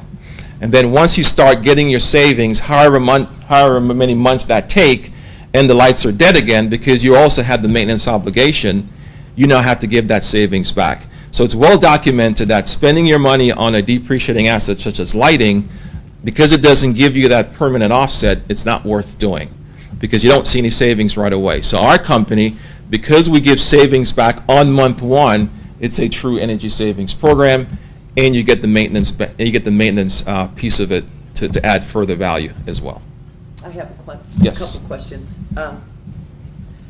How many light fixtures / bulbs are you talking about replacing, and what are you doing with the ones that you're taking out? Yeah, that's a good question. So we audited 474 light fixtures, and just to kind of make you understand how the audit was done, we were escorted by Ron and his team around the facility.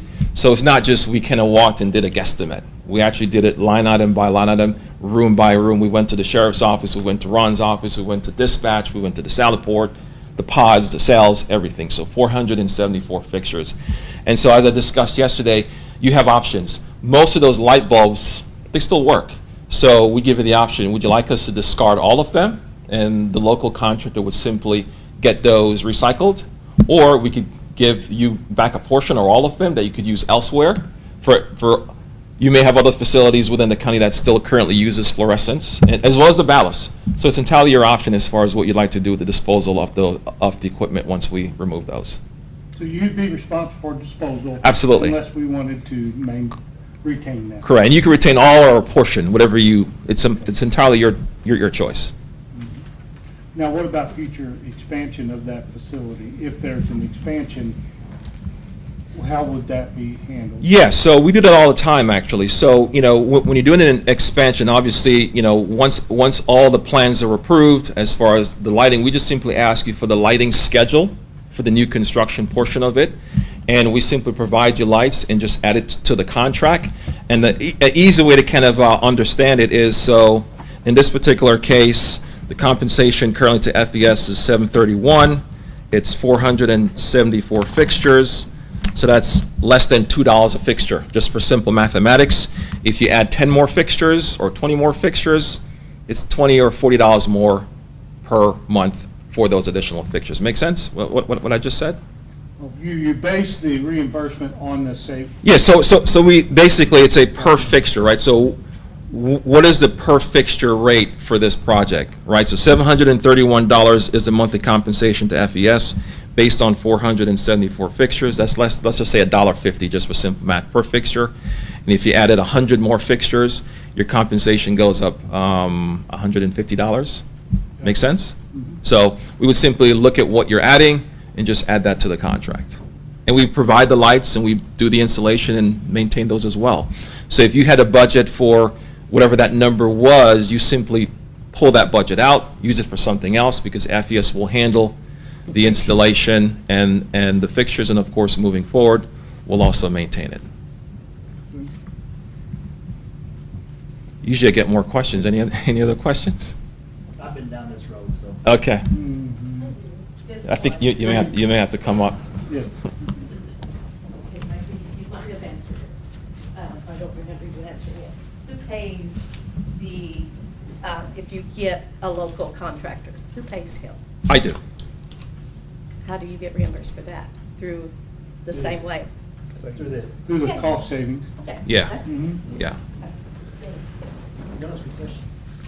Yeah, and you will handle all of that, so it's not like the county would have to take any bids on any of that. You are, Yeah, and again, from a maintenance standpoint, we try to make it very, very easy for our clients. So for example, at Montgomery County, they actually have options, right? So we actually send them inventory that they keep, because as part of the maintenance, so in the contract for your protection, because if we put the lights in, well, there's a risk that I could put the lights in and never show up to maintain it, right? So then, obviously, you wouldn't pay me, but there's a risk. So in the contract, we've got to be out within 3 business days. Otherwise, we're in breach of the agreement, right? So that's protection for you, and as a way to hold us accountable.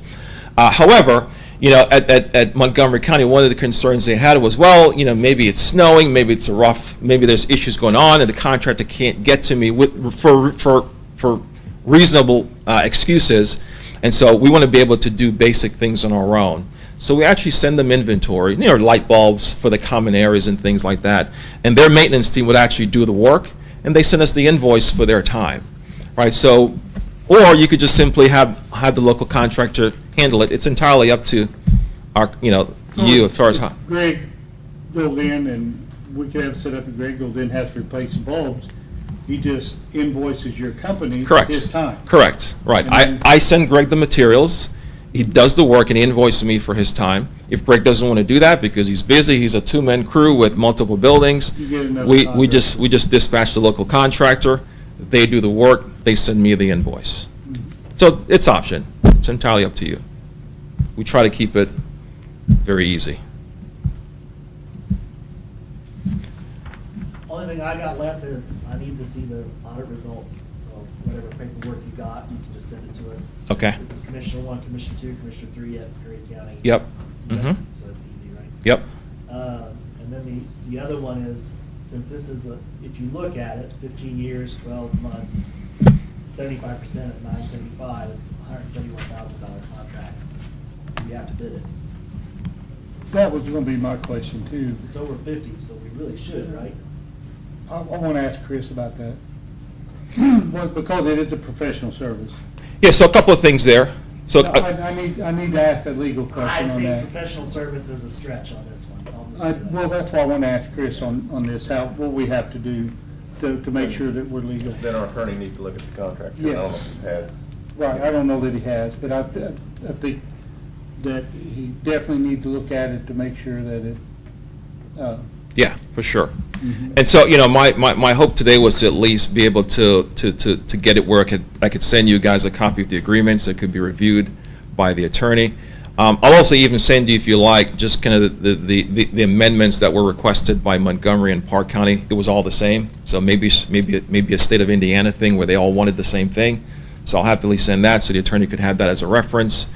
And I do know that for Montgomery and Park County, they did not go to a bid. Not to say, well, you can't, but the reason why they didn't, a couple of reasons. One, you're not writing a check, you're not buying anything. And two, our program was looked upon as a sole source provider because we're the only company in the U.S. that does this solution in the way in which we do it. So it's entirely up to you. And the 131 that you talk about, it's not money you have to find, it's money you're currently spending, as I'm sure you may be aware. But It's still a value of 131. got it. Okay, well. And then the other part of it is, there are companies inside Indiana that do this. There's multiples, because we had 3 at the school when we actually went through this process, and they all presented very similar. Yeah, there's variation, but in terms of being able to warrant the system for 15 years for parts and 100% labor. Not saying you don't Yeah, have to yeah, down. Not yeah, saying that. gotcha. I'm just saying there are other people that do the service. Right. So that's probably the biggest difference with us and anyone else. All right? So I will email over the audit results And the to you agreement. and a copy of the agreement, so we could get it reviewed and go from there. Yep. All right. Sounds great. Thank you very much. Thank you. Appreciate it. Yeah. Okay. Next person on the agenda, Paul Brockman.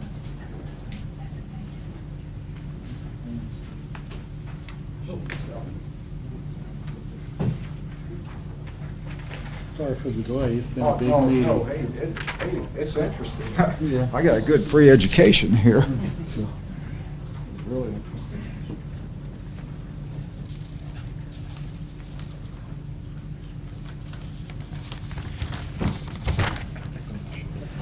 Do you have an extra? Yeah, I do.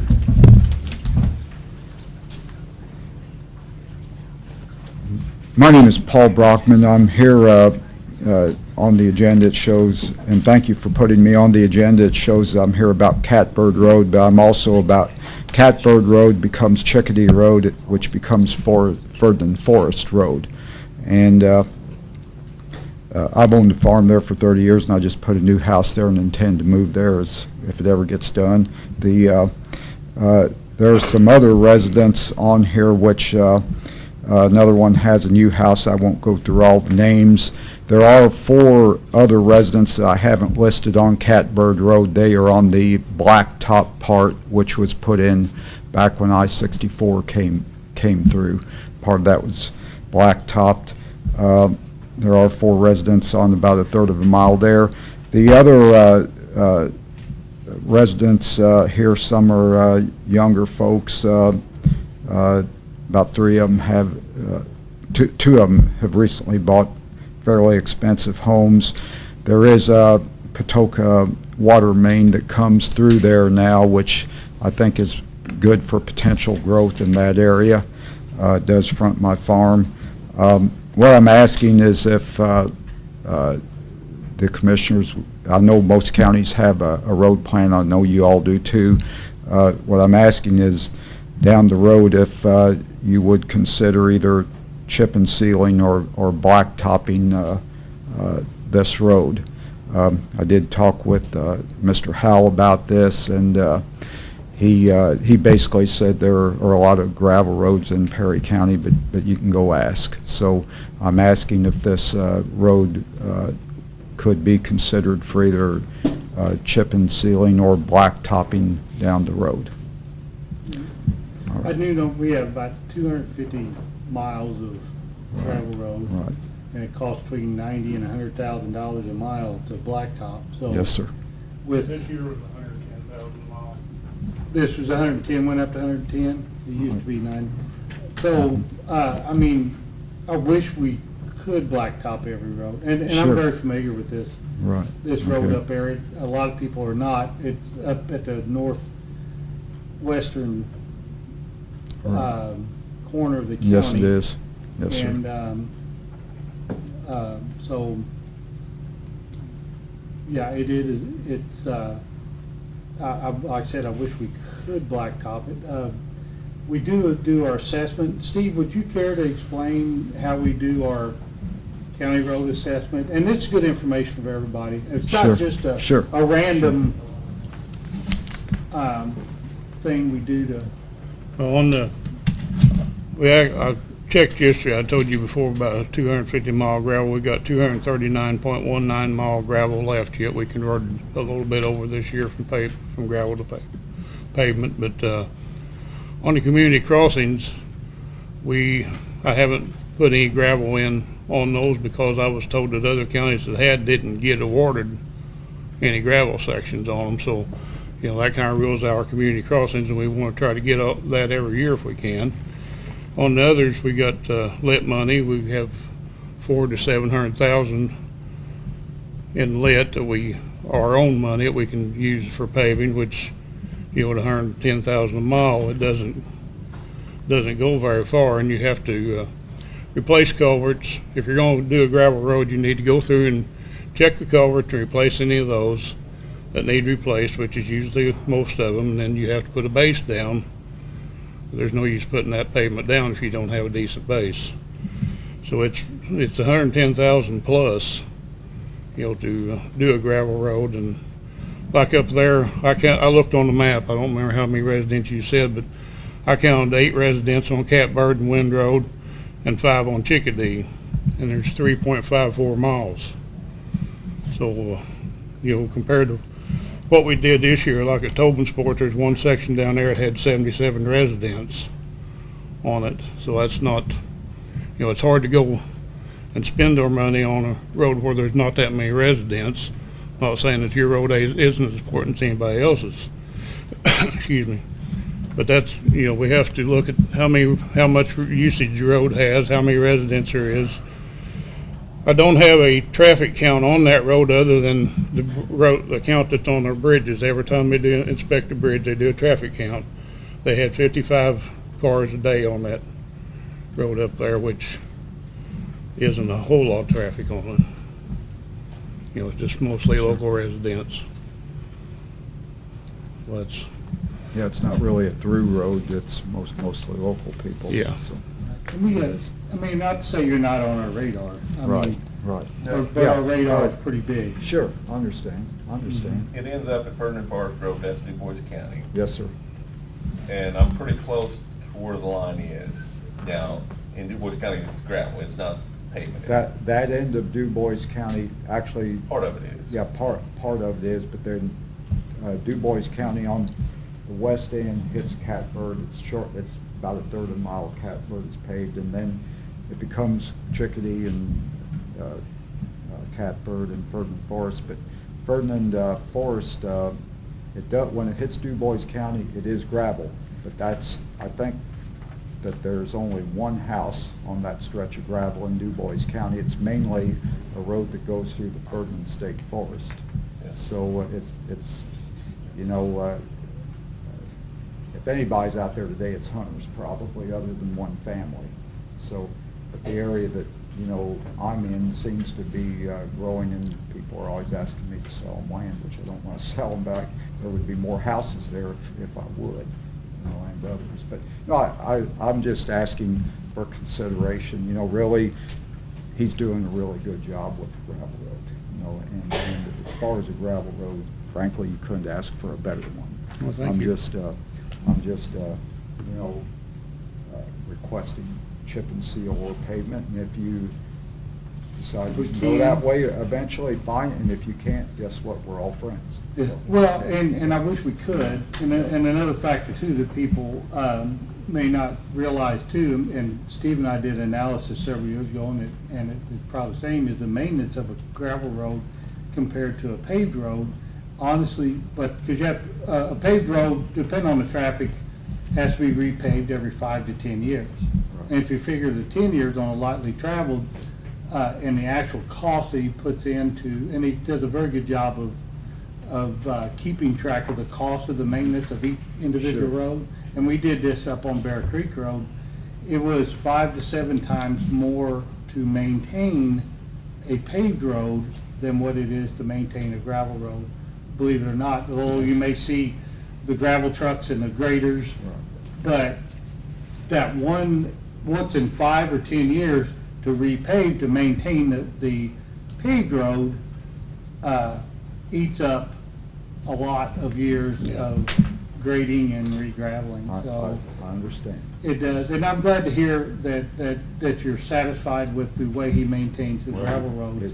He I does- think he's doing a good job. They do an excellent job. I mean, I gotta Thank you. say, for a gravel road, We've you got a couldn't big ask for crew out anything there. better. And I mean, I sincerely mean that, Yeah. so I Yeah. do. And I do want to thank you all for your time and I got a consideration. question for Steve while you're here.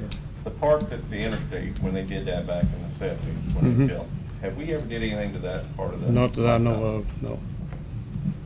No, I don't even know how far that was. Blacktop is a short distance. Do you It's know? about a third of a mile, but Yeah. actually, it's still in really good shape after all these years, so. One thing we've done to replace that one culvert up there, it was on, see, they moved that road a little bit when that wind road that went to dead ends now was actually that road back Right. then, and they moved the state moved the Yeah, road yeah. and Well, paved they what they probably moved. Paved it to interstate standards, or Yeah. probably a higher Yeah. standard than Yeah, what we They would. they did that around St. Croix too, their Yeah. road. Yeah. One Right. person lived on it back then, but Yeah, I cut down through there about once a month. Yeah. From yeah. like St. Anthony Yeah, area, so yeah. I know exactly Yeah. where you're at. So Yeah. that's kind of a shortcut for me to. Well, there's a few people that, you know, it's really mostly local, but there are some that just like to drive out through there, so like any road, you know, so. But like I said, you are on our radar. Yeah, just, yeah, well, I appreciate consideration, and I want to Well, thank you for all that I you do. wanna thank you for your understanding Yeah, of our well, situation. Hey, you know, everybody's doing the best they can, so, thanks a lot. Thanks. Thank you all. Appreciate that. Okay, next on the agenda is Jim Carter. Herb, I thought Herb- Oh, I'm sorry, Herb Landers. I missed. You just start talking about that. Sorry, Herb. I get you and Jim mixed up. all the time. Yeah, is that gray hair? Oh, well, maybe not gray hair back here. I got 3 items here. Teresa gave you papers. The first one, under the top, is the Councilton cat confiscation. That's where the Animal Board assisted the Councilton Police Department in confiscating cats that were abandoned. You have 5 pages. It's just the cover letter, the invoice, a copy of my check where I paid the vet to finish it off. And the last 2 pages is the animal complaint form. And basically, this bill would have been thousands of dollars, but we went through Pet Service Indiana, got 12 vouchers from them, which covered $110 apiece. We made a deal with the vet, and since this was abandoned animals, he gave us a very reduced price. And then on top of what you see on this, Debbie and I had 17 cats for almost 3 weeks that we bought the food, the cat litter, and cleaned up after them every day. Then Molly Hagman took them in, and she kept part of them. I think she took about 8 or 9 of them, rehomed them, and still has 1 kitten to rehome. So she had been buying cat food, litter and stuff over this amount of time. And we made multiple trips to the vet, because when the vets do you a favor, you have to go when they can work you in. So if they call you at 9 o'clock and tell you to be there with 3 cats by 12, you get there at 12 and he says, hey, I got room for 2 more, go back and get 2 more. You go back to the house, get 2 more cats, and be there by 2 o'clock. So there's a lot of finances there, and when I went to submit this, Teresa said I need to bring it to you guys. I've submitted other invoices in similar situations involving Eddie Fisher and a rabid cat here in town, and used the money out of the $5,000 to pay it. But she thought I need to bring this one to you guys and get your approval to get my money back. I think we're to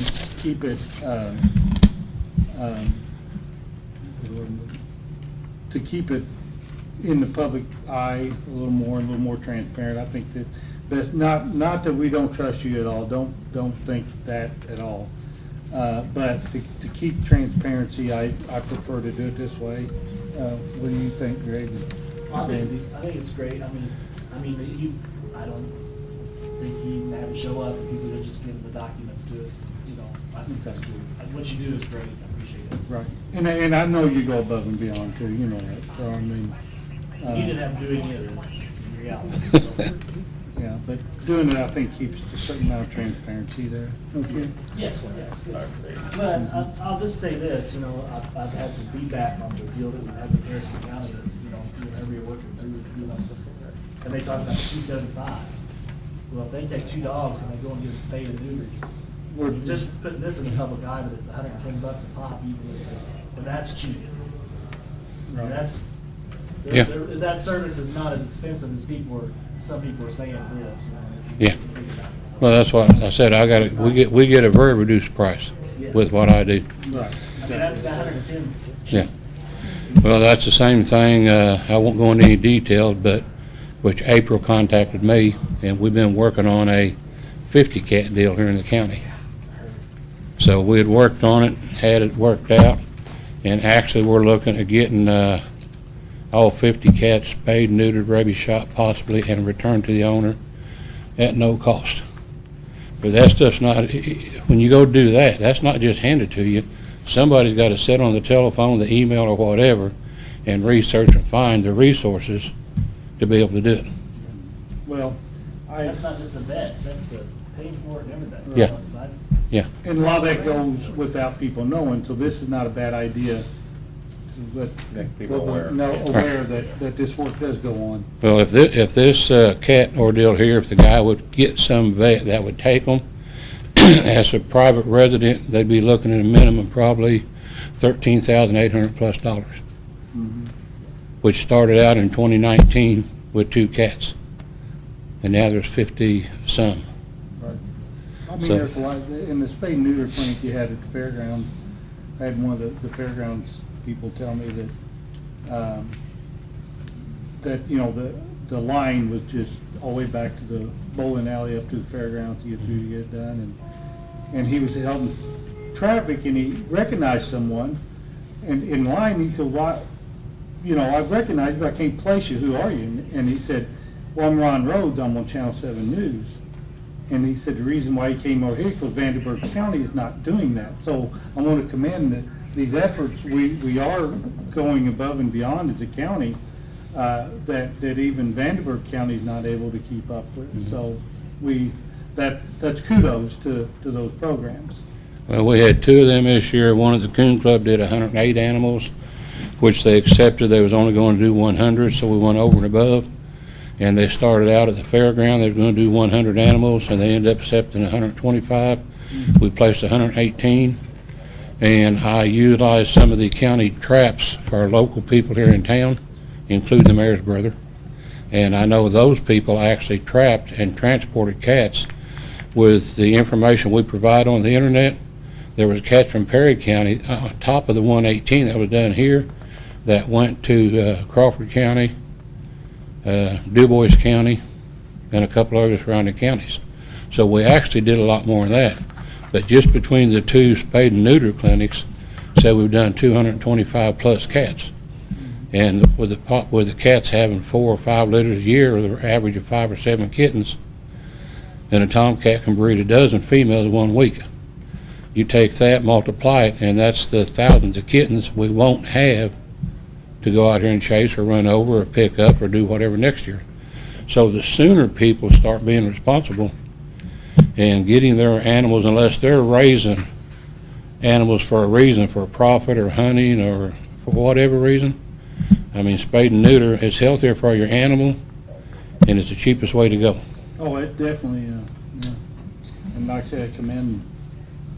So with this first item, I'll entertain a motion for reimbursement.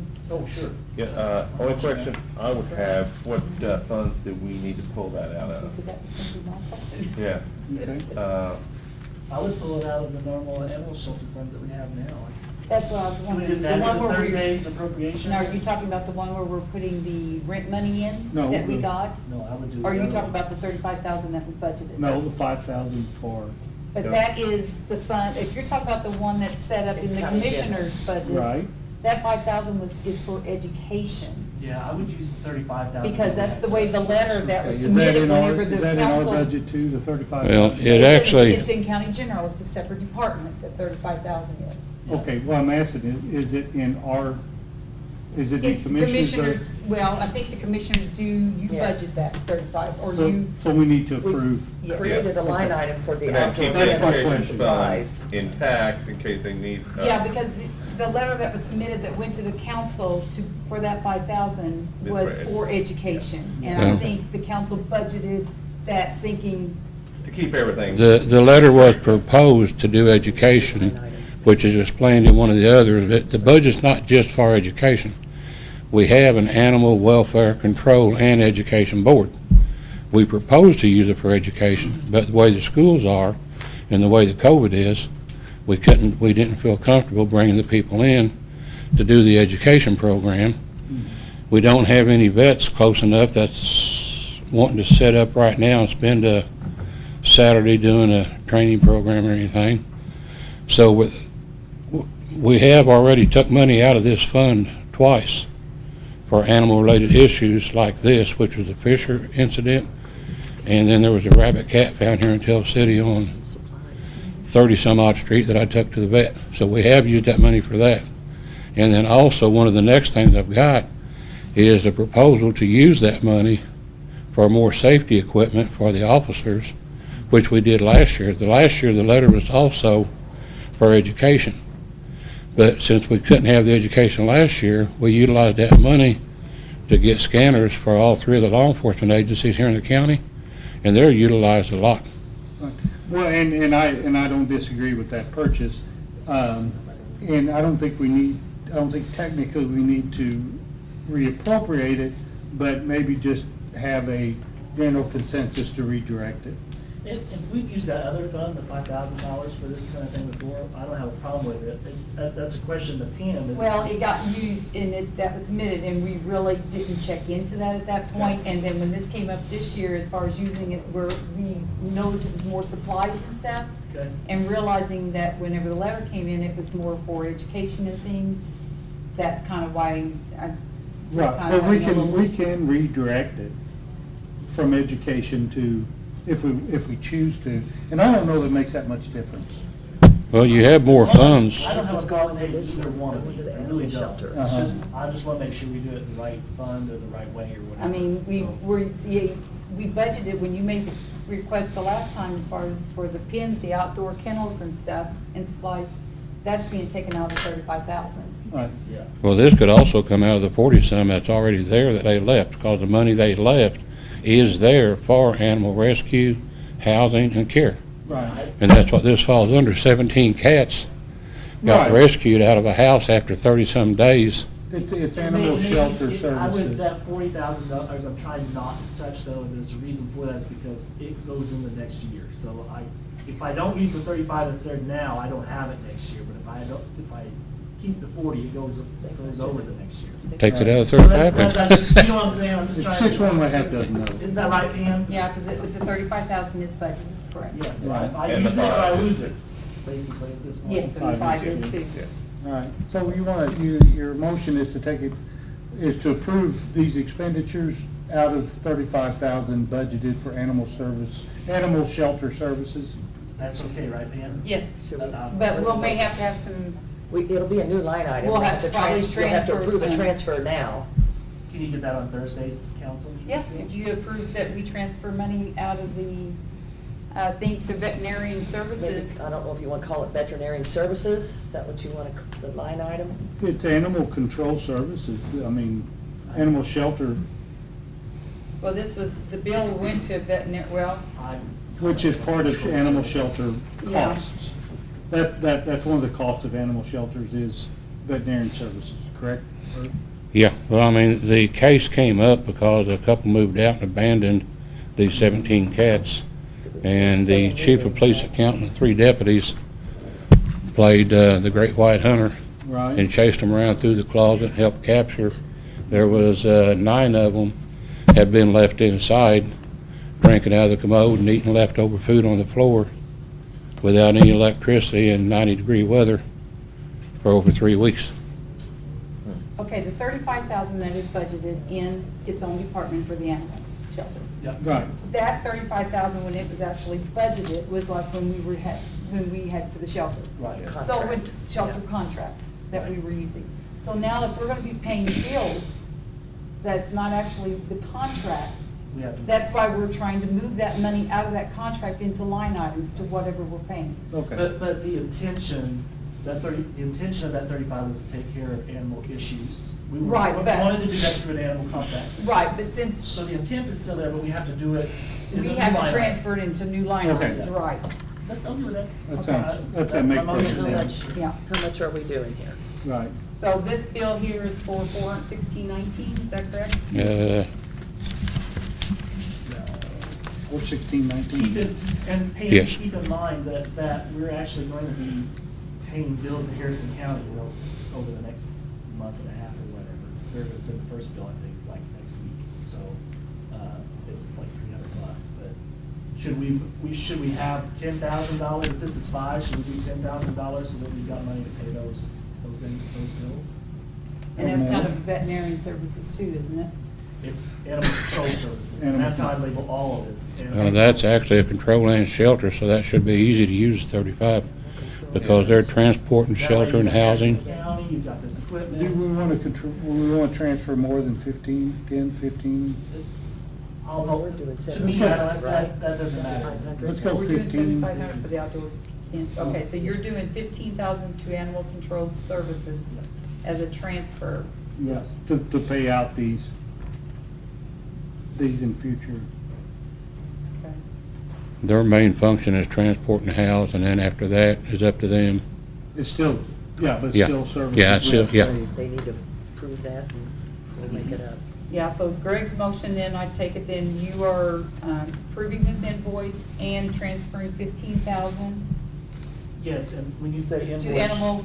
When you say invoice, you're talking about the two different amounts, I right? don't know. Well, the only invoice that I'm seeing that's attached to either, well, There's a 416 and there's a 4396. hey, those are just, they're not invoices yet at this point. Those are just, from what I'm looking, just cost of. 4396. Right, can we go ahead and approve to pay them out of that? Oh, okay, well, I hadn't even moved on to that. Okay, you're ahead of me. Yeah, I Right. know. Yeah. I'd rather just do it all in one shot, to tell you the Yeah. truth. That's what I'm thinking. Well, before you go on to that, that's part of that, and this came through, which Shannon, another board member, is very active, works at the prison. And she was the one we researched almost all of these items through, because the prison trains their own aggression dogs out there. And that's why we went with the Calvin, looked at these Calvin Air gloves and everything. She recommended them at $20-some a pair over the $70 and $80 a pair as being the best to, for German Shepherd and larger animals. So the officer, even if it penetrates the glove, you got a little bit of a hole, not a big rip, it's gonna need 10 or 15 stitches. So all this equipment that, if you move to the third one then, for the sheriff's department, Tell City Police, County Police, and everything, was researched through the people that do a lot of the training for the prison. Sheriff, is this equipment that your guys would use or want to use, or is this something that? It's like any other equipment. We hope we never have to use it. Sure. But yes. Okay. It'd be available But for no ma- any law enforcement to use. No matter if we ever get our shelter open, if we keep using them or whatever, they have an average of about 60 CADs a month between all three of the police departments. And they're out trying to catch animals and hold them. And like on the muzzle part, one of the board members said, why would you want that? If you do have an aggressive dog, which happens every now and then, and Lee Hall's working one in Canton right now. But I mean, if a couple of officers got catch poles on it, you still got to try to get it loaded up, or somebody does. So you put this type of muzzle is the easiest basket muzzle to just slide up over their head and clip one lock and then get back to safety. So these items are to try to send the officers back home safe. Yeah. Oh, I agree with you. That's why I don't have any trouble, both of these, I don't have any trouble approving whatsoever. So. Right. All three of them? All three of them. Well, the third one I wanted to ask, because Teresa and I talked about it. I thought you approved, and I was getting ready to order it, but Teresa said I better bring it back and make sure. Yeah, I was, We it's already approved this one. already. Yeah, this Yeah. one's already approved. Don't order it though until the council meets, because they gotta still approve the transfer, right? So that's. Okay, so we'll still hold up on this then until somebody, Till the council approves the Well, third. the All right. SEP, I'll give you a text. supplies, it should be okay. part of the SEP. Well, that's what I wanted to know, because I wanted to go ahead, since Harrison County's active, I wanted to go ahead and get this stuff set up so we could start getting animals up there, but then I didn't want to spend $7,000 more money. I understand that.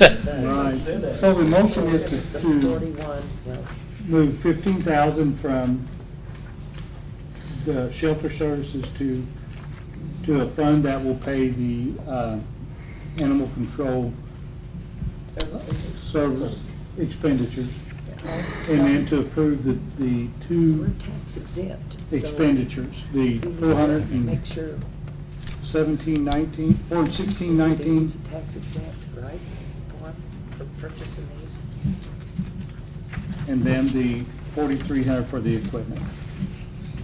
That's the motion. So, Well, we're tax exempt, so I don't know If I who's let, purchasing these. Well, we don't have to spend it just because we appropriate. Right, I'm just relaying this to him before, But I do I- don't do know how I you're need gonna to- purchase these. If I have Orson order them all for us, do I need a paper from you then? It needs to probably go through a county account, Okay. if we have a county account. Well, whenever, Greg, do we have when a Greg national gives me, account? Do we have a county account? I do. I need to do Orson's? Through Orchland? Yeah, the John Deere farm account. Okay. Or is that where you're talking about? Orchland Farm Supply here in town? Yes, but I'm not John Deere sure. credit. Yeah, Okay. it's good for Orchland, Rural King, and I think there's one more. There's Southern States. Okay. Yeah, Southern It's States. three, what is it? Is it a park and rec account or is it a Yes. county account? Park and Rec. So they've already got your tax ID on record then? I think they'll put that in there anyway, because with the farm, they put our tax exempt number, and they'll ask you if you have the tax exempt. All right, we may Yeah. set up a new account. Yeah, I was just gonna say, it's $287 tax that we might, Okay, yeah, well, right now it's on hold till Greg lets me know or somebody that we can purchase it. At that point, I'll get with you and our Greg, and we'll decide where to get it purchased and how to get it paid for. Okay. Sounds good. Any other questions? as soon as possible. Thanks for all the work. I know you work hard. Pending the approval. Thank you, guys, and you have a good day. Pending the council's approval on Thursday, then you can proceed. Okay. Motion made, Greg. Motion made. I'll second that motion. Vote. Aye. Aye. Aye, too. Motion made, second, carried, 3-0. Okay, All right, we caught up on that? I think. Okay.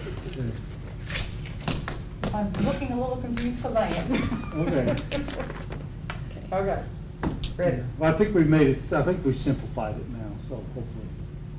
Okay, Jim Carter, you're up. Make sure the legs work. Okay. And by the way, thanks for handling all those cats. You gotta have scratches somewhere.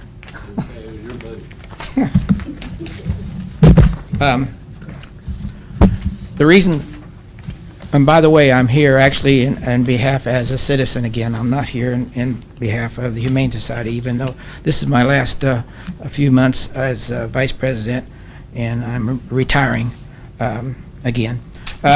Anyway, the reason I'm here is we'll go back. I want to talk about animal control, the shelter, animal control officer. And I want to go back a little bit of history so that there's people watching live stream that don't.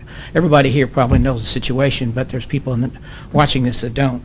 If you go back in history, because this animal control ordinance is involved with this, we go back to 2011 and end of the year 2011, the commissioners approved the present animal control ordinance modified. And then on March 21st of 2012, they modified that and removed Section 2. Yeah, and I want to clarify that, Jim. Section 2 was removed because Section 2 was to be enforced on the passing Yes, of the... I'll go through that. Right. I'll go through but that. that's why it was... I will go through that. Passed by the council, so that automatically took that section off. No. Let's go back. Let me finish, and I'll go back to address what you're saying. That Section 2 is removed by the commissioners, okay? Section 2 is removed by the commissioners. The council then addressed the problems from January all the way to March from the public concerning the tax, county option dog tax, that had to be approved before you could actually license, okay? But the commissioners on March 21st, actually put Section 2, other than a small part, into, actually the whole of Section 2 into reserve. It's not deleted, it's reserved. There's a difference, and I'm assuming you know the difference. But anyway, it was reserved, and that was because there was some concern about passing a county option dog tax, and also part of the state law is before you could license, you had to be able to pass the county option dog tax, which they didn't. So therefore, it was the reason that was passed in lieu of, but it also states there's more to that. Anyway, by the way, I've got a meeting tomorrow morning with Chris at 8 o'clock to go over some legal things that I'm going to offer. But anyway, I'm just really quickly wanted to go through that. That happened. Then at the end of 2013, we lost our animal control officer, and they never budgeted for another animal control officer. So since the end of 2013, we had no animal control officer. Then at end of 2019, November 30th, the shelter closed, and effectively since for 2 years, and actually for a year before that, we actually had no shelter operation. So basically, that's just to let the public know that as of now, we have no operating shelter. We have no ACO officer, and we have a deleted portion of the Animal Control Ordinance, which is Section 2, that has two parts. One is, again, is licensing, and the second part's permits. Now, the reason I'm here is because in May, on May 3rd, at one of your meetings, when Herbie was making an address, you were talking about the fact that it wasn't going well with the negotiations with It Takes a Village, and you offered, Tom, anyone or any organization that come in and operate the shelter, please come forward and offer a plan. So I already had a plan put together, and I've been modifying it, but that's when I started, okay, I'm going to come forward with this plan. And also right after that, Herbie also offered the public, said that we've done everything we can do, and if somebody can come forward or an organization come forward. So that's what I'm doing. What I'm offering to the county is a plan to not only open the shelter, but also have an animal control officer at half the cost that either one was offered, or one total offered. If I remember right, and I had actually talked to Teresa yesterday again, I asked to see if there was any paperwork on the offerings that Herbie had offered. And I've heard anywhere from 70 some odd thousand to 140,000, and I think you varied that. I don't know, you had to ask Herbie because they cannot find any paperwork on this. The only offer that was given from the time the shelter closed and you took over the shelter, which is 2020, was the offer that Herbie had given. And am I correct? $70,000 was your last offer, something in that area? I didn't make an offer, but we budgeted $35,000 by the county commissioners, $35,000 by Tell City, $5,000 by Cannleton, so $75,000 was budgeted for the shelter operation. Okay. Plus the 16 Okay. income. So that's the figures. We're going to use that figures. So the total cost of having to be able to have an animal control officer and a shelter operating, and by the way, this figure I'm going to give you is a quote from the Sheriff's Department, how much it would cost to actually have a sheriff deputy, which I agree with, the Sheriff Department and also law enforcement said that they felt that the animal control officer should be a licensed officer, okay? That was $83,569, and the only proposal that I heard about was $75,000, so the total amount to run the shelter and have an animal control officer minimum is $158,569. Does anybody disagree with that? 158. Okay, just to be clear, there's never been anyone propose that they would provide animal shelter services for any amount of money. That was just a budget. Correct. So we could get things started. Correct. But if you go listen to the other sources, he was considering making an offer, but that's hearsay. Yes, absolutely. It wasn't official. I didn't say it was official, but the county has heard this, and I'm trying to make the point out that the minimum amount that you're going to be able to run is $75,000. Okay. The current cost is $83,000, and the total amount, that is, in other words, to have an animal control officer and have a shelter is $158,569. Okay. Do you agree with that or disagree with that? I mean, that sounds like a good budget. Okay. Okay. It sounds rather low looking at some of the I'm budgets. giving. Some of the budgets that I've seen at other I'm counties are right way more now. than this just to run a shelter. what I'm proposing, and oh, by the way, let's go back a little bit. The potential funds, let's go back with the funds that you have right now. Right now, the funds that you have right now are, and now subtracting what was proposed today, was on October 1st, you gave me that, on October 1st, it was $35,000, which was in that budget. The shelter, other shelter fund of $3,868.73, and the $47,226.87 going up every month, $1,600 less cost, which would be $86,095 sitting there as of October 1st. That won't be there. It'll probably be like $75,000 when after this is all done, but we're talking about in that area, okay? What I propose is to open the shelter and have an animal control officer for $82,506, which is less, having both for less than an officer, or probably less than the shelter, either one, and I'm proposing them both for $80,000. So when I approached the sheriff department and other people, how could you possibly do this? Well, it's very simple. If you just lower the price of the animal control officer, and this is, I have a proposal here for that. Find it, too many things, to $30,000,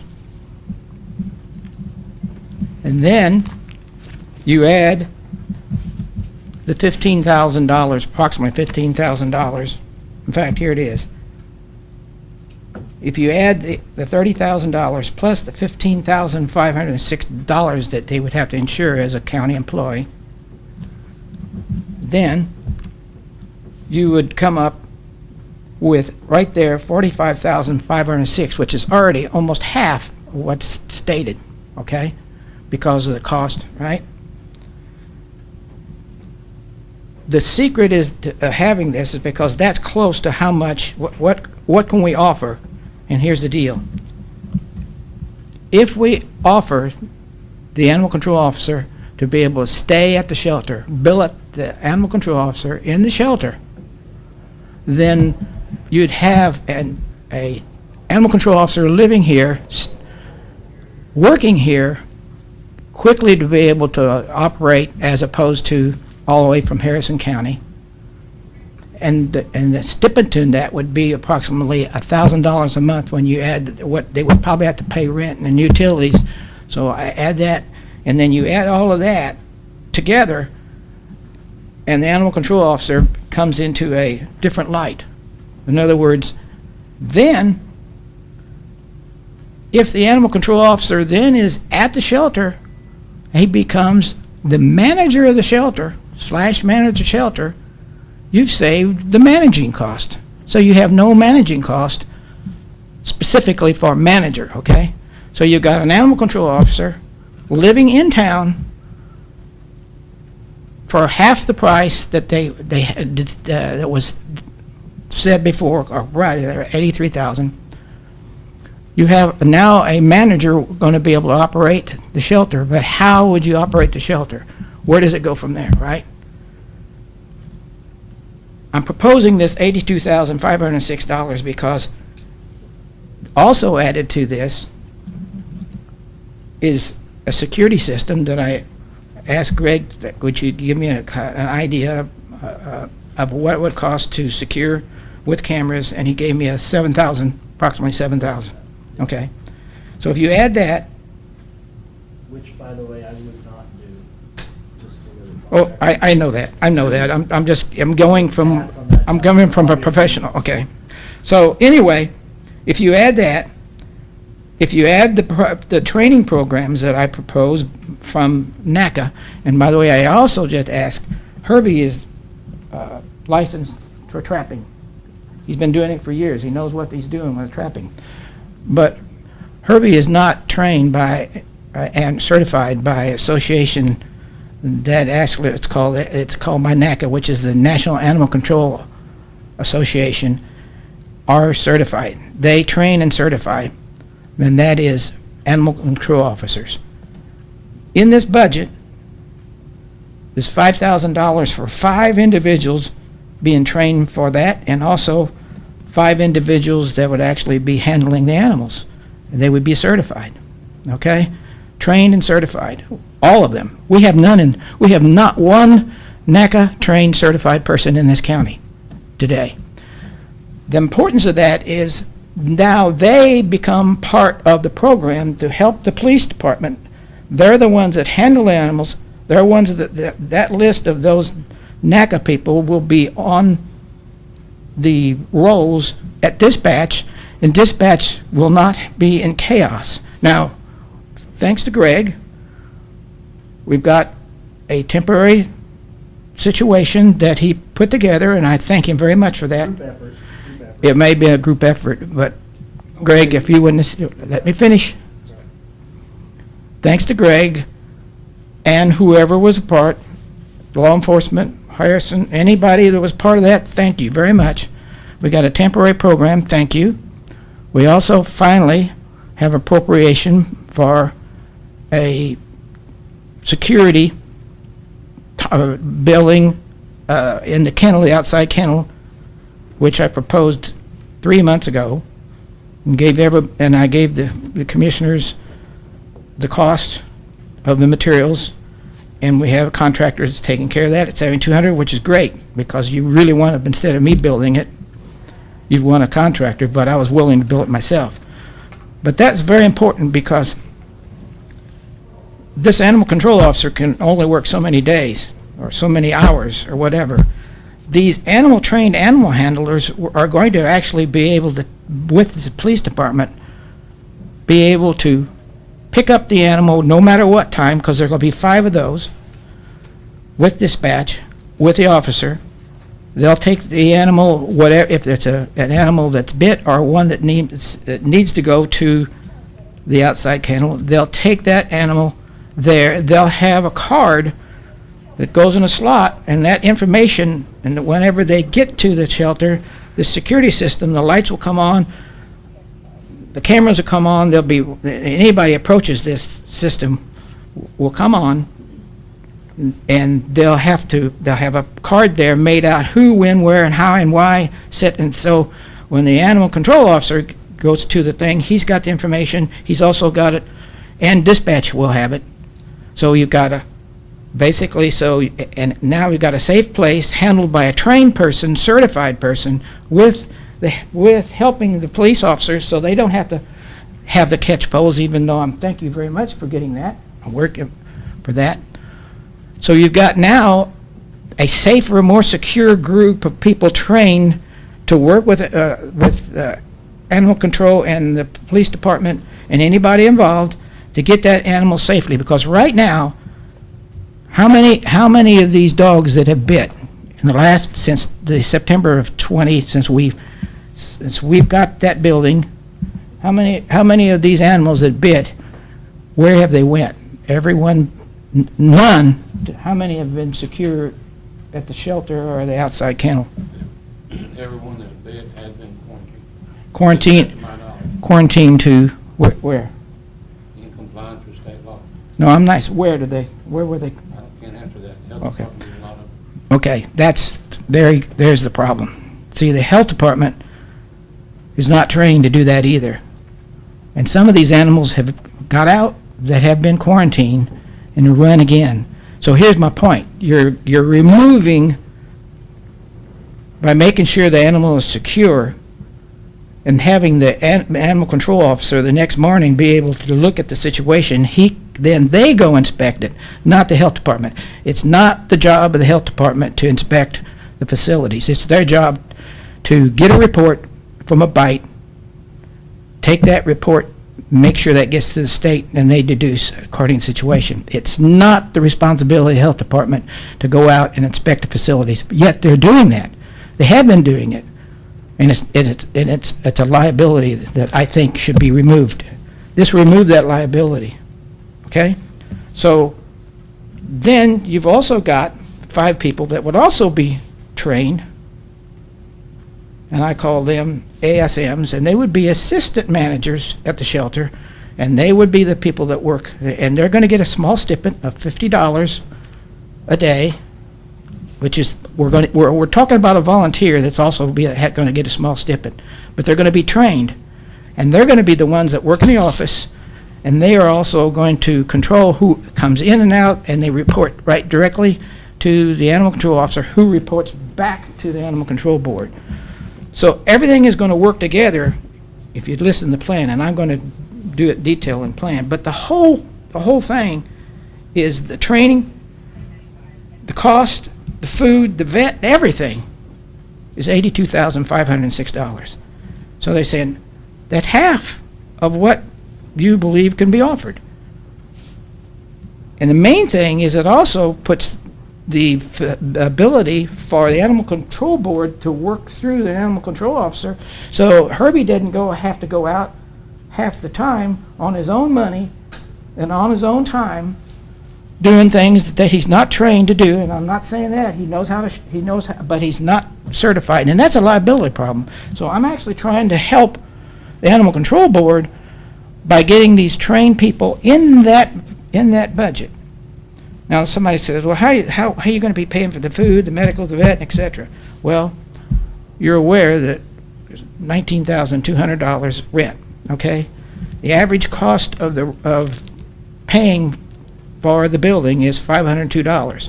Now that actually went down because of COVID, since there's been no one in there.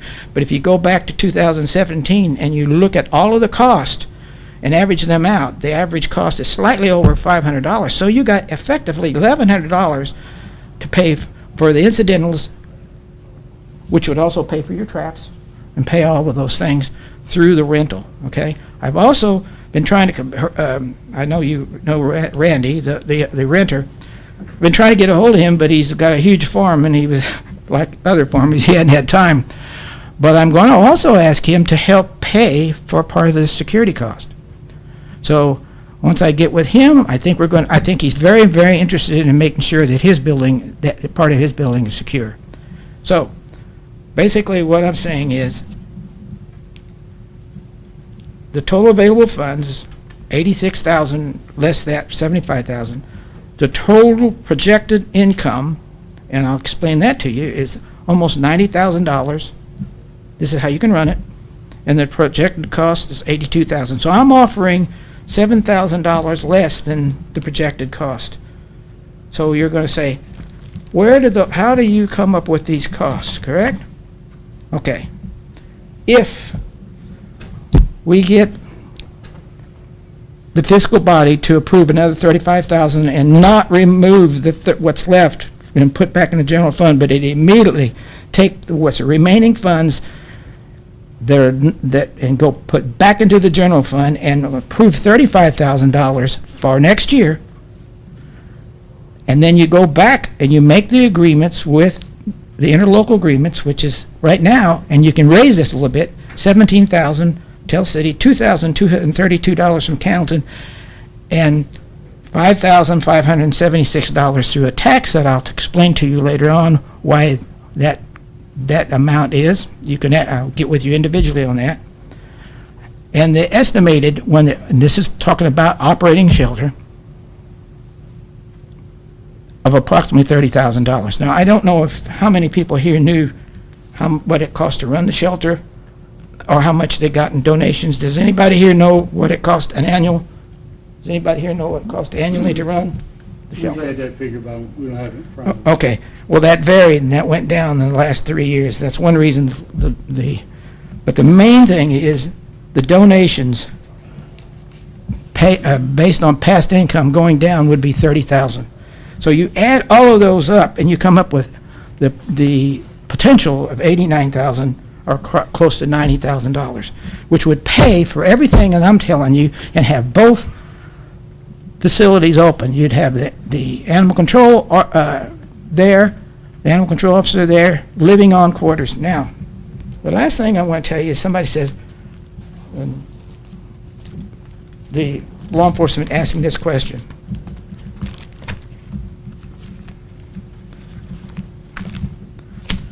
How are you going to get these officers? How are you going? Where are they going to come from? Well,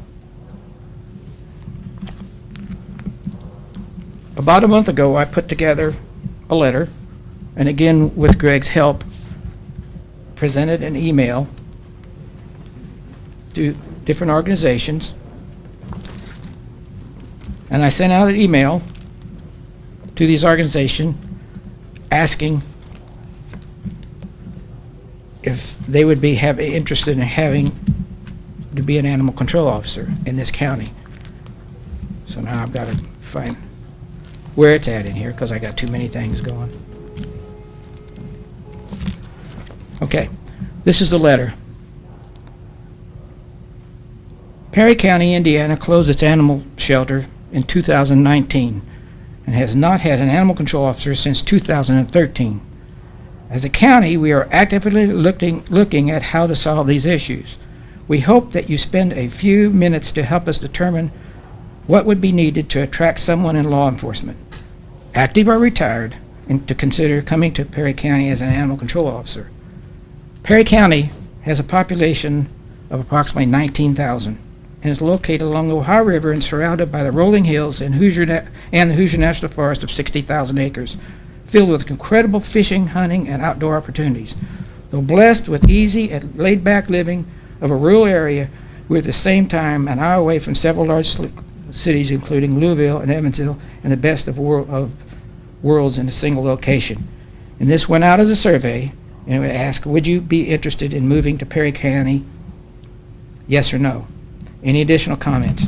Now this, I know you can't see that, but that went to 5 different locations. And those are metropolitan areas within 200 miles of Perry County, large populations. And the reason why 200 miles is because it would make a person be able to, in a day's time, in 3 hours' time, be able to drive to Perry County, look at the basic situation, and come back later if they're interested. Now, how many individuals do you think that I reached so far? Potential individuals. What's your guess? I don't know what you use, so how many? Over 4,000. 4,000. And I was told in January, there's no way you're going to be able to attract. And now I'm waiting for that email was sent out, and I had to delay that because I had 2 prospects here in Indiana, which I really wanted to get. I really wanted to get an officer from Indiana because they could, you already took off. Anyway, they would then work with the police department, and out of that 4,000, I'm going to just say if you get 10% that would even consider, you get 400, and out of that you get 40 individuals that could really be qualified. Then we could have the sheriff's department and the police department vet those individuals. So I wouldn't be vetting them; they would be vetted, and also animal control would be involved with this because they want to know who these people are. They're coming to our county. We don't know anything about them. We need to know their history, what's their law enforcement history, and what kind of experience they've got. They would be vetted by the sheriff's department and the police department. And out of those 40, then we could limit it down to certain individuals, because here's the point. I'm really looking for, and everybody that's married, don't take this wrong. I'm really looking for an unmarried young 20 to 25-year-old officer, because it immediately saves the county $9,000 in insurance costs, because you go from,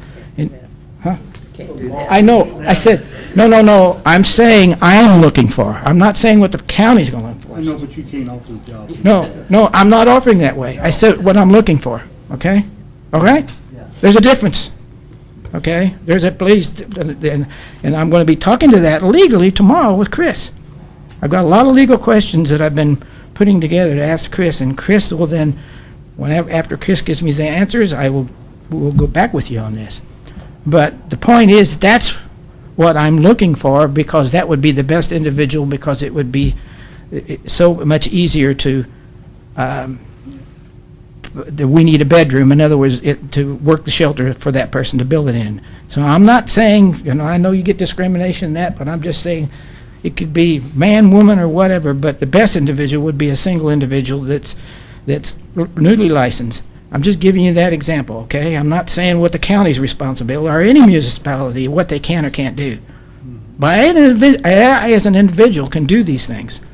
So I'm asking just for you to be patient with me But I give you a plan here that's very basic of how to work, but I've got all the information that would make it work. And the last thing, somebody said, Jim, you put a lot of work in this. What is in it for you? Well, there's really only one thing in it for me, and that is I decided to retire again, and I just gave Teresa an appointment from our board of directors to be on the Animal Control Board on January 1st. And the reason I want to do that is because I want to be a liaison between these organizations. Herbie's going to be involved with all this trapping up until we get something changed. He's already done all that. He's the one that's going out. I want to go to these other individuals if we get something like that going to coordinate the efforts of getting this done. So that's in a nutshell. If you could get the budget that you have prepared and put it in a written form and email it to us, that'd be great. No, well, I'm planning on asking Chris tomorrow, say, what do you think that I should immediately get to the commissioners, and then I will make copies of everything that he suggests. Okay. In your figures that you had at the beginning, the salary of that 30,000, and are you commenting that it is the county employee possibly? Yes. Okay. There would be a county employee of The only cost that you said was health insurance, but you still got taxes, and if they have to work so many hours to be qualified for the insurance. And then there's also Yes, retirement. I understand that this. the county pays, and I don't know, did you have those in that budget? I just gave you that basic figure. Okay, because a lot yes. of that other stuff would have to be added in. About 30,000. They have, Yes, I know. I mean, you take a salary and you add about 30,000. Well. The benefits, right? Right. Well. But we need that all so we can look at it. Yes, and in fact, I've got to, just like in the police salary, the retirement's 3,000. This is for the 3,000, the benefits, 8,000, so you add all of that in the 28,000 total plus, yes, that's why it arrived at 83,000. But their pay was already $11,000 more than what I told you, okay? And yes, there's some requirements here. okay, you just said health insurance at the beginning. Yes, I just wanted to yes, clarify that's that we got a lot of more expenses yes. for the county. That's why I made sure you understood it was health insurance. But what I'm saying is we still can do this because I'm already less in what I've already than it would if by telling you the proposed income.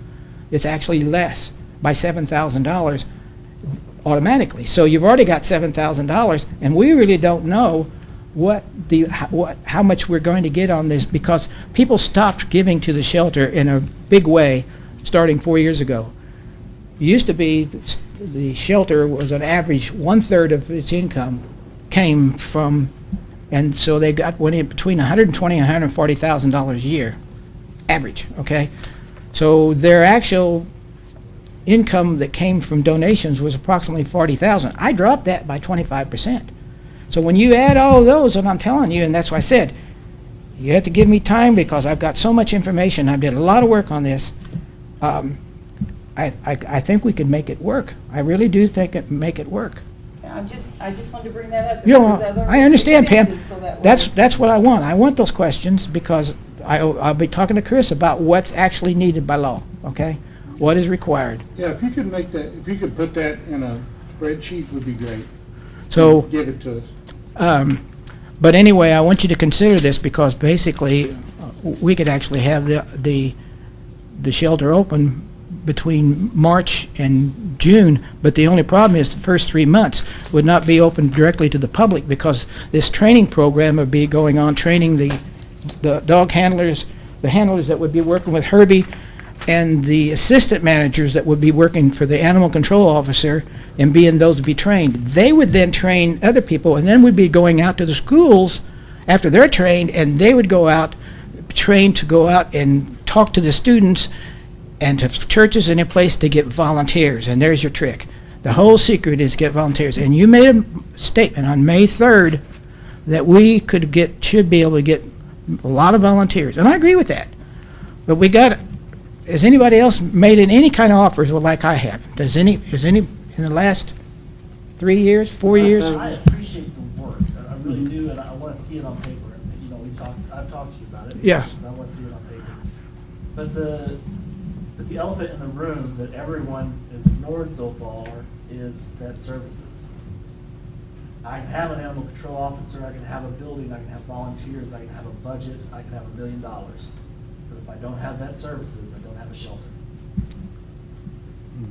So, But we can start with your budget. But we need to start with your budget. no, your vet services, so detail that to me. I need to have a vet that will spay and neuter. Okay.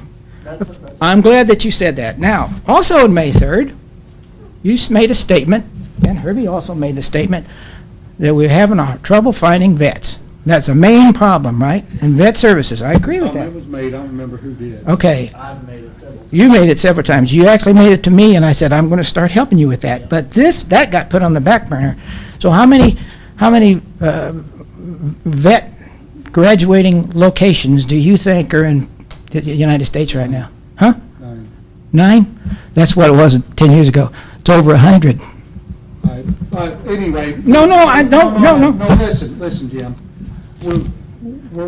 No, I'm asking you a question. And I don't know, we have had active efforts to get a veterinarian in. But did you ever ask me? Did you ever ask me to? Yes, you. And what? Yes, and okay. And when did you ask me? And I responded. And I responded, and I said, as soon as I get this other thing done, I will be active and I will get you a vet here. But you got to, before you get a vet, the most important thing is to get an animal control officer. And I know you don't like the idea about the vet services, that we don't have that. But the main problem with the vet services is not the vet, it's the vet techs. That's the main problem. If we had vet techs, by law, they could do a percentage of things, just like a nurse could do with the doctor, then 2/3 of our problem would be solved because they could do the basic work and you'd have a vet tech here open up and we could take a percentage. But that's neither, I'm just telling you, there's over 100 schools that, has anybody contacted any one of them? Anybody here? Yes. You, okay, you. And again, I always go back to Greg. Kirby has too, and I know Aaron Emerson has. Yes. Kathy Bursky has. And I have two, my brother is alumni at Purdue, and I got 2 Right. nieces in vet school, and we have made those contacts. Right, so that's the And beginning. so is Purdue University, Purdue Extension with Kathy Bursty, and Correct. I know that. What I'm saying is I'm giving you a better potential. I'm giving you the ability. I'm waiting for the list and we'll start calling. Right. In fact, I told you that I would do that for you, correct? Okay. So You have that? I won't have that probably because this became the major problem because on May 3rd, he said, we need a shelter badly. We need a shelter. Okay, will you please put this in a spreadsheet and get it to us so we can look at it? I'm going to do it through Greg, okay? But then, No, you can give it to the commissioners. I am. Greg can't share with the commissioners because they were in violation of the Oh. open door law. Okay. Please get it to the commissioners. I will do it. I will do Please that. do that. And on January 1st, I will get also with the Animal Control Board and explain to them this thing in depth, okay? So, I agree, I understand what you're saying, but I had to have somebody work with me, and nobody else was really working with me. You know, but as soon as I ask you a question, you say, get with the Animal Control Board. I go to the Animal Control Board, and they say, we work in the background. Only Herbie is the one you see. See what I'm saying? Will you please get us the budget you're speaking of? I am going to, okay? Jim does working in the background means if you would bring us some realistic numbers, we will be happy to go over them with you. I commend your idea, but if you give them $50 a day to the vet tech, that's $54,600 a year, because the shelter's got to be open 7 days a week to take care of the animals. You didn't. You're looking at wait a minute, you're looking at 42,000 or something you said, taxes and stuff for the animal control officer. Then if he's got a vehicle at 38,000, running 9 cents a mile for tar to average 60,000, 11 cents a mile for gas, and 31.5 cents maintenance, license, and insurance. It sounds, again, here we go, the naysayers, but what I'm saying is, I'm giving you an opportunity. Yes, And you can, look at it. yes, Really. I know, but what I'm saying is, I'm giving you an opportunity to look at it thoroughly, and I would like debate, I'll debate, because I know exactly what it's gonna cost. I did all the work on it, and it's not. $89,387 the last year the shelter was operational for the 10.5 months they was there in 2019. And the reason is because for the last 4 years, their income was going down substantially because they lost people's faith in the shelter, okay? It's a multi-layered stool, though, like Yeah. you talked about. I want to see the budget that you've got, because we want to look through it. Right. It's multi-legs, it's budget, it's people, and Right. it's vet services. We Right. talked about that before. Right, yes. Right, yes, if you can get that to us, and we can move forward, okay? Okay, anybody got any out here have any questions? Yeah, I'm not a naysayer, I support you if you can do it. Okay, All yeah, if right. you could get that to us, it'd be great, Jim. All right, Okay? all right, take care. Uh-huh. All right. Next on the agenda, Teresa? Okay, in addition to the transfer that you just approved earlier for the shelter services, I had emailed you 4 suggested transfers in your budgets. After Pam and I got together and looked at where we're at going into the year end, and with the expected expenses left in this year, we've come up with these 4 transfers. The first one is a transfer of $21,064 to liability insurance. We've had expenses exceeding the appropriated budget with new vehicles and such from the past year, and it has brought that into the red, and we need to get that out of the red. So we're proposing to transfer $5,000 from Social Security, $7,064 from retirement, $3,000 from travel, $1,000 from official bonds, and $5,000 from workers' compensation. That totals to $21,064. This is within the commissioner's budget and county general. Do you want to take these separately, or? No, we can take them all, yeah. Okay. The second transfer request is out of Cume Cap Courthouse, the courthouse department, and it's for $73 to get the codification of ordinances out of the red. We propose to transfer from copy machine maintenance to codification of ordinances. That's for $73. The third transfer is within County General Courthouse, and these are for some janitorial services that we normally do each year end when we can find some extra funds to cover carpet cleaning here at the courthouse. We do 1/2 of the courthouse each year. We're due for the east side this year, so this would cover that, as well as an annual strip and waxing of the VCT flooring at the Armory Annex. And in addition to that, well, that's $2,000 for janitorial services, and then the $1,600 for janitorial cleaning supplies is to get us caught up on some janitorial supplies that have been delivered, that Ike Glenn and Glenn's Cleaning Service is implementing a new quarterly stocking method. So they are delivering more stock at one time, and they had just recently did that, and I explained to Mr. Glenn that we didn't have the budget to cover that out of the remaining year unless we could find the funds. If not, it would have to be paid out of the new year. But there is some extra money in the courthouse utilities, so we're proposing the amount of $3,600 to come out of utilities to catch us up with the cleaning supplies and then pay for those janitorial services that we do at year end. The fourth transfer is out of Lit Public Safety County Share in the Commissioner's budget. And this is to cover ambulance service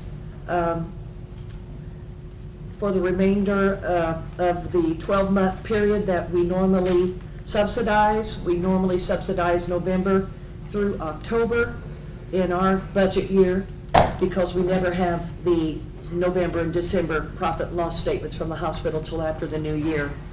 And right now, we don't have enough to subsidize the September loss.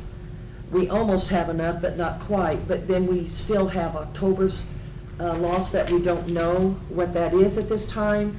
So we were proposing, if there was no intention for an ambulance lease, to transfer the $25,000 out of the ambulance lease line item into the ambulance service line item, with the hopes that that would cover us for the remainder So of you don't need the that statements for the that come in. current ambulance payment in 2021? We don't have an ambulance payment. Okay, We no longer have a payment. Right. right. Because I think last year, see, this is the year we was gonna have to buy one of the CARES money for it. Yes. So So I can we'll save the need county to, 3 years there. right, but we'll need to, next year will be the year to buy one. Be for 2023, I think. So, yeah, we'll be looking for one next year for the, There's 15,000 that was put in the I was budget gonna for an say, ambulance Budget lease 2022, for spend money 2022. 2023. yes. Right. Because we're on a 3-year cycle. Right. And we want to stay that way. Okay. All right, any other questions about the transfers? No, I looked at them earlier, so.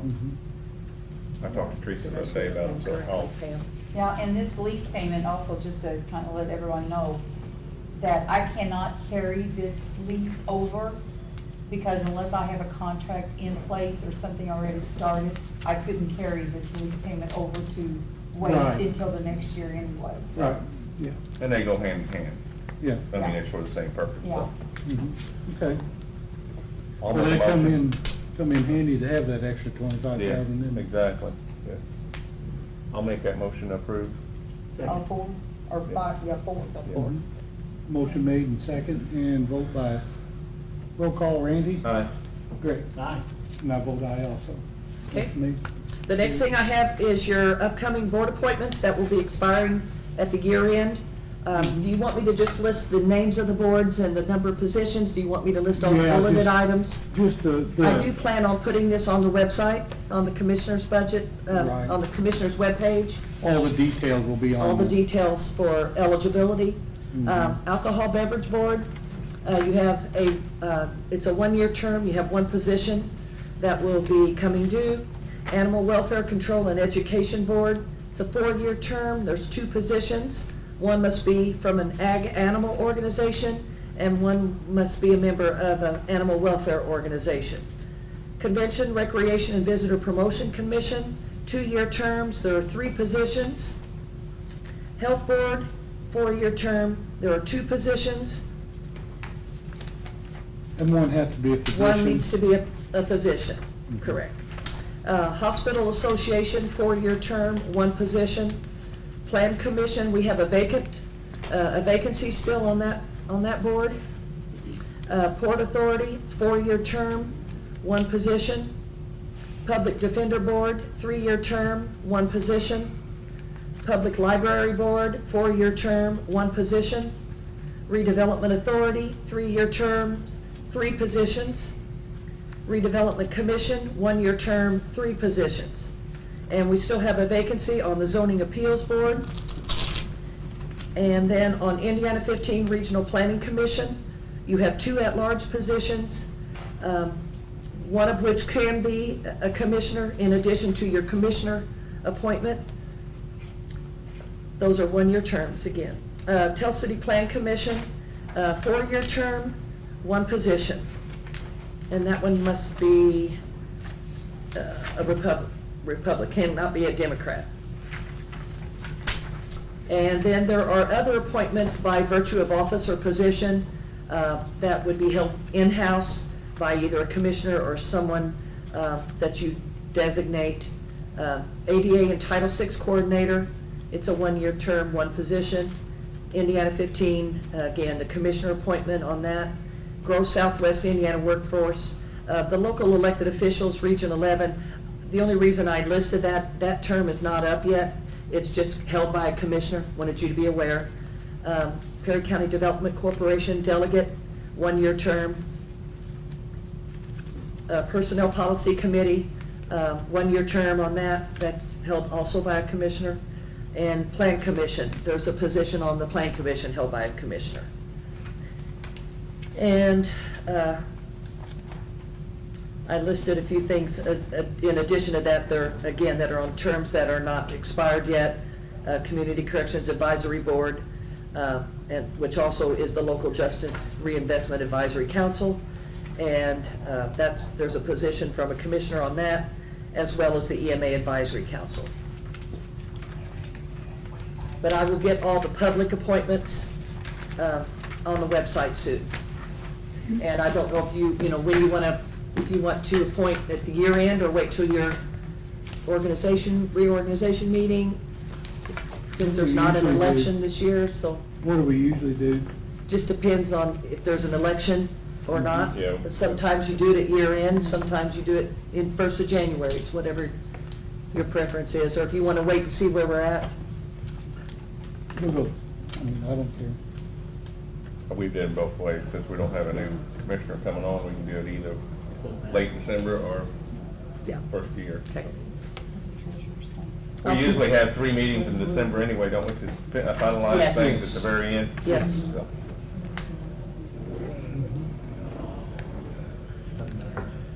Preference, either one of you? We'll just do the 1st January. First meeting in January, okay? This is the treasurer's contract. And I also want to remind you about the town hall, the Perry County Mental Health Coalition Town Hall. That will be held here at the courthouse on Monday, November 29th at 5 p.m. Commissioners and council members are invited to attend this, and we hope that you will attend this. And it will, you know, it has been already put out to the news. I think it's been submitted to be published, and so it will be published as a public meeting. But it's basically hosted by the Mental Health Coalition. And then your next regular meeting is Monday, December 6th Let's talk about that. at 6 p.m. at the courthouse. I am out of town. Real quick on that? I'm sorry? Can I add something on that real quick? Sure. Okay. I was texting Steve Shamo with Microvote knowing he could be here November 29th for a training purpose if, That's the Mental Health Coalition here in the courthouse. okay. And that would be, he said, Unless board. he wants to come earlier in the day. Okay. He probably could. I can ask. It's up to the commissioners as to what they want. Or would that be, that's going to be a public meeting, it'd have to be advertised as a public meeting. Yep. What, the training? Don't you- I would think, since it Yeah. is something you're going to be voting on Yeah. eventually, whether it's at that Well, time or later. Let's set our next commissioners meeting.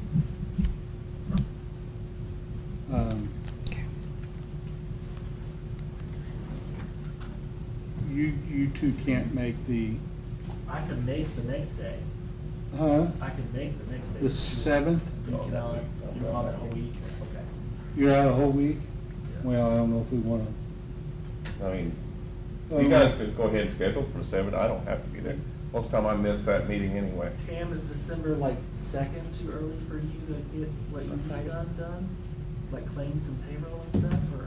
Claims will be dated the 6th, won't they, Pam? But- Well, the last time we changed the date and dated them whenever they did their meeting, we could still probably date them the 6th and still get them done, and you guys are just, you're just approving them. You're talking about Thursday, the 2nd? Yeah. Is that what you're proposing? Yeah, I mean, I'm open that day. I'm open also. I am too, so we can, want to do it the 2nd? Is that tough on you? No, I was gonna be off that day. Oh. Oh, well, there's December 1st. I can always send somebody else. Friday Take the one for the 3rd? team. Are you on Friday too, Pam? No. Well, you're, Yeah, you can send somebody else from your office if that's. Yeah, I can send Is that right? Okay. Is that an evening or morning? That would be the evening one, right? Evening, yes. Okay. so it'd be 6 December p.m. 2nd at 6 p.m. Yes. and no meeting on the 6th. Yeah. Correct. On the 6th. Okay, and then, do you all want to do anything about what Steve Steve Yeah, she said Shamo? anytime that day would work on the 29th. Anytime on the 29th? I know that there's going to be, the Mental Health Coalition will be having that on the 5th, or the 29th at 5. At 5, okay. Is that going to be too much to have? I mean, 3, 4 o'clock? No, that would be fine. I mean, that Yeah, would still that be might an be okay fine. time for the public. How long do you think it would take? What do you think, 3?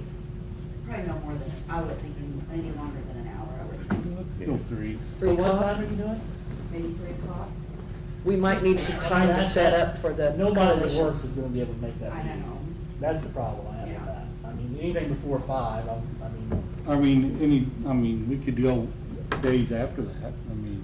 Does he have another date? Can I ask about the December 2nd date? Sure. Yeah, Let me just call him. okay. What time is that meeting, 6 o'clock, December 2nd? December 6th, 6 o'clock. Yeah, while she's making that call, miscellaneous, public comment? Okay, so we're waiting on her for that. But we do have the next meeting is December 2nd, 6 PM, and we're just waiting on the confirmation of the training for the. Do we need to stay on for that? Do you want to stay live on that? No, I think we can take all that. Okay. No. All right, okay. All right, see y'all in a second.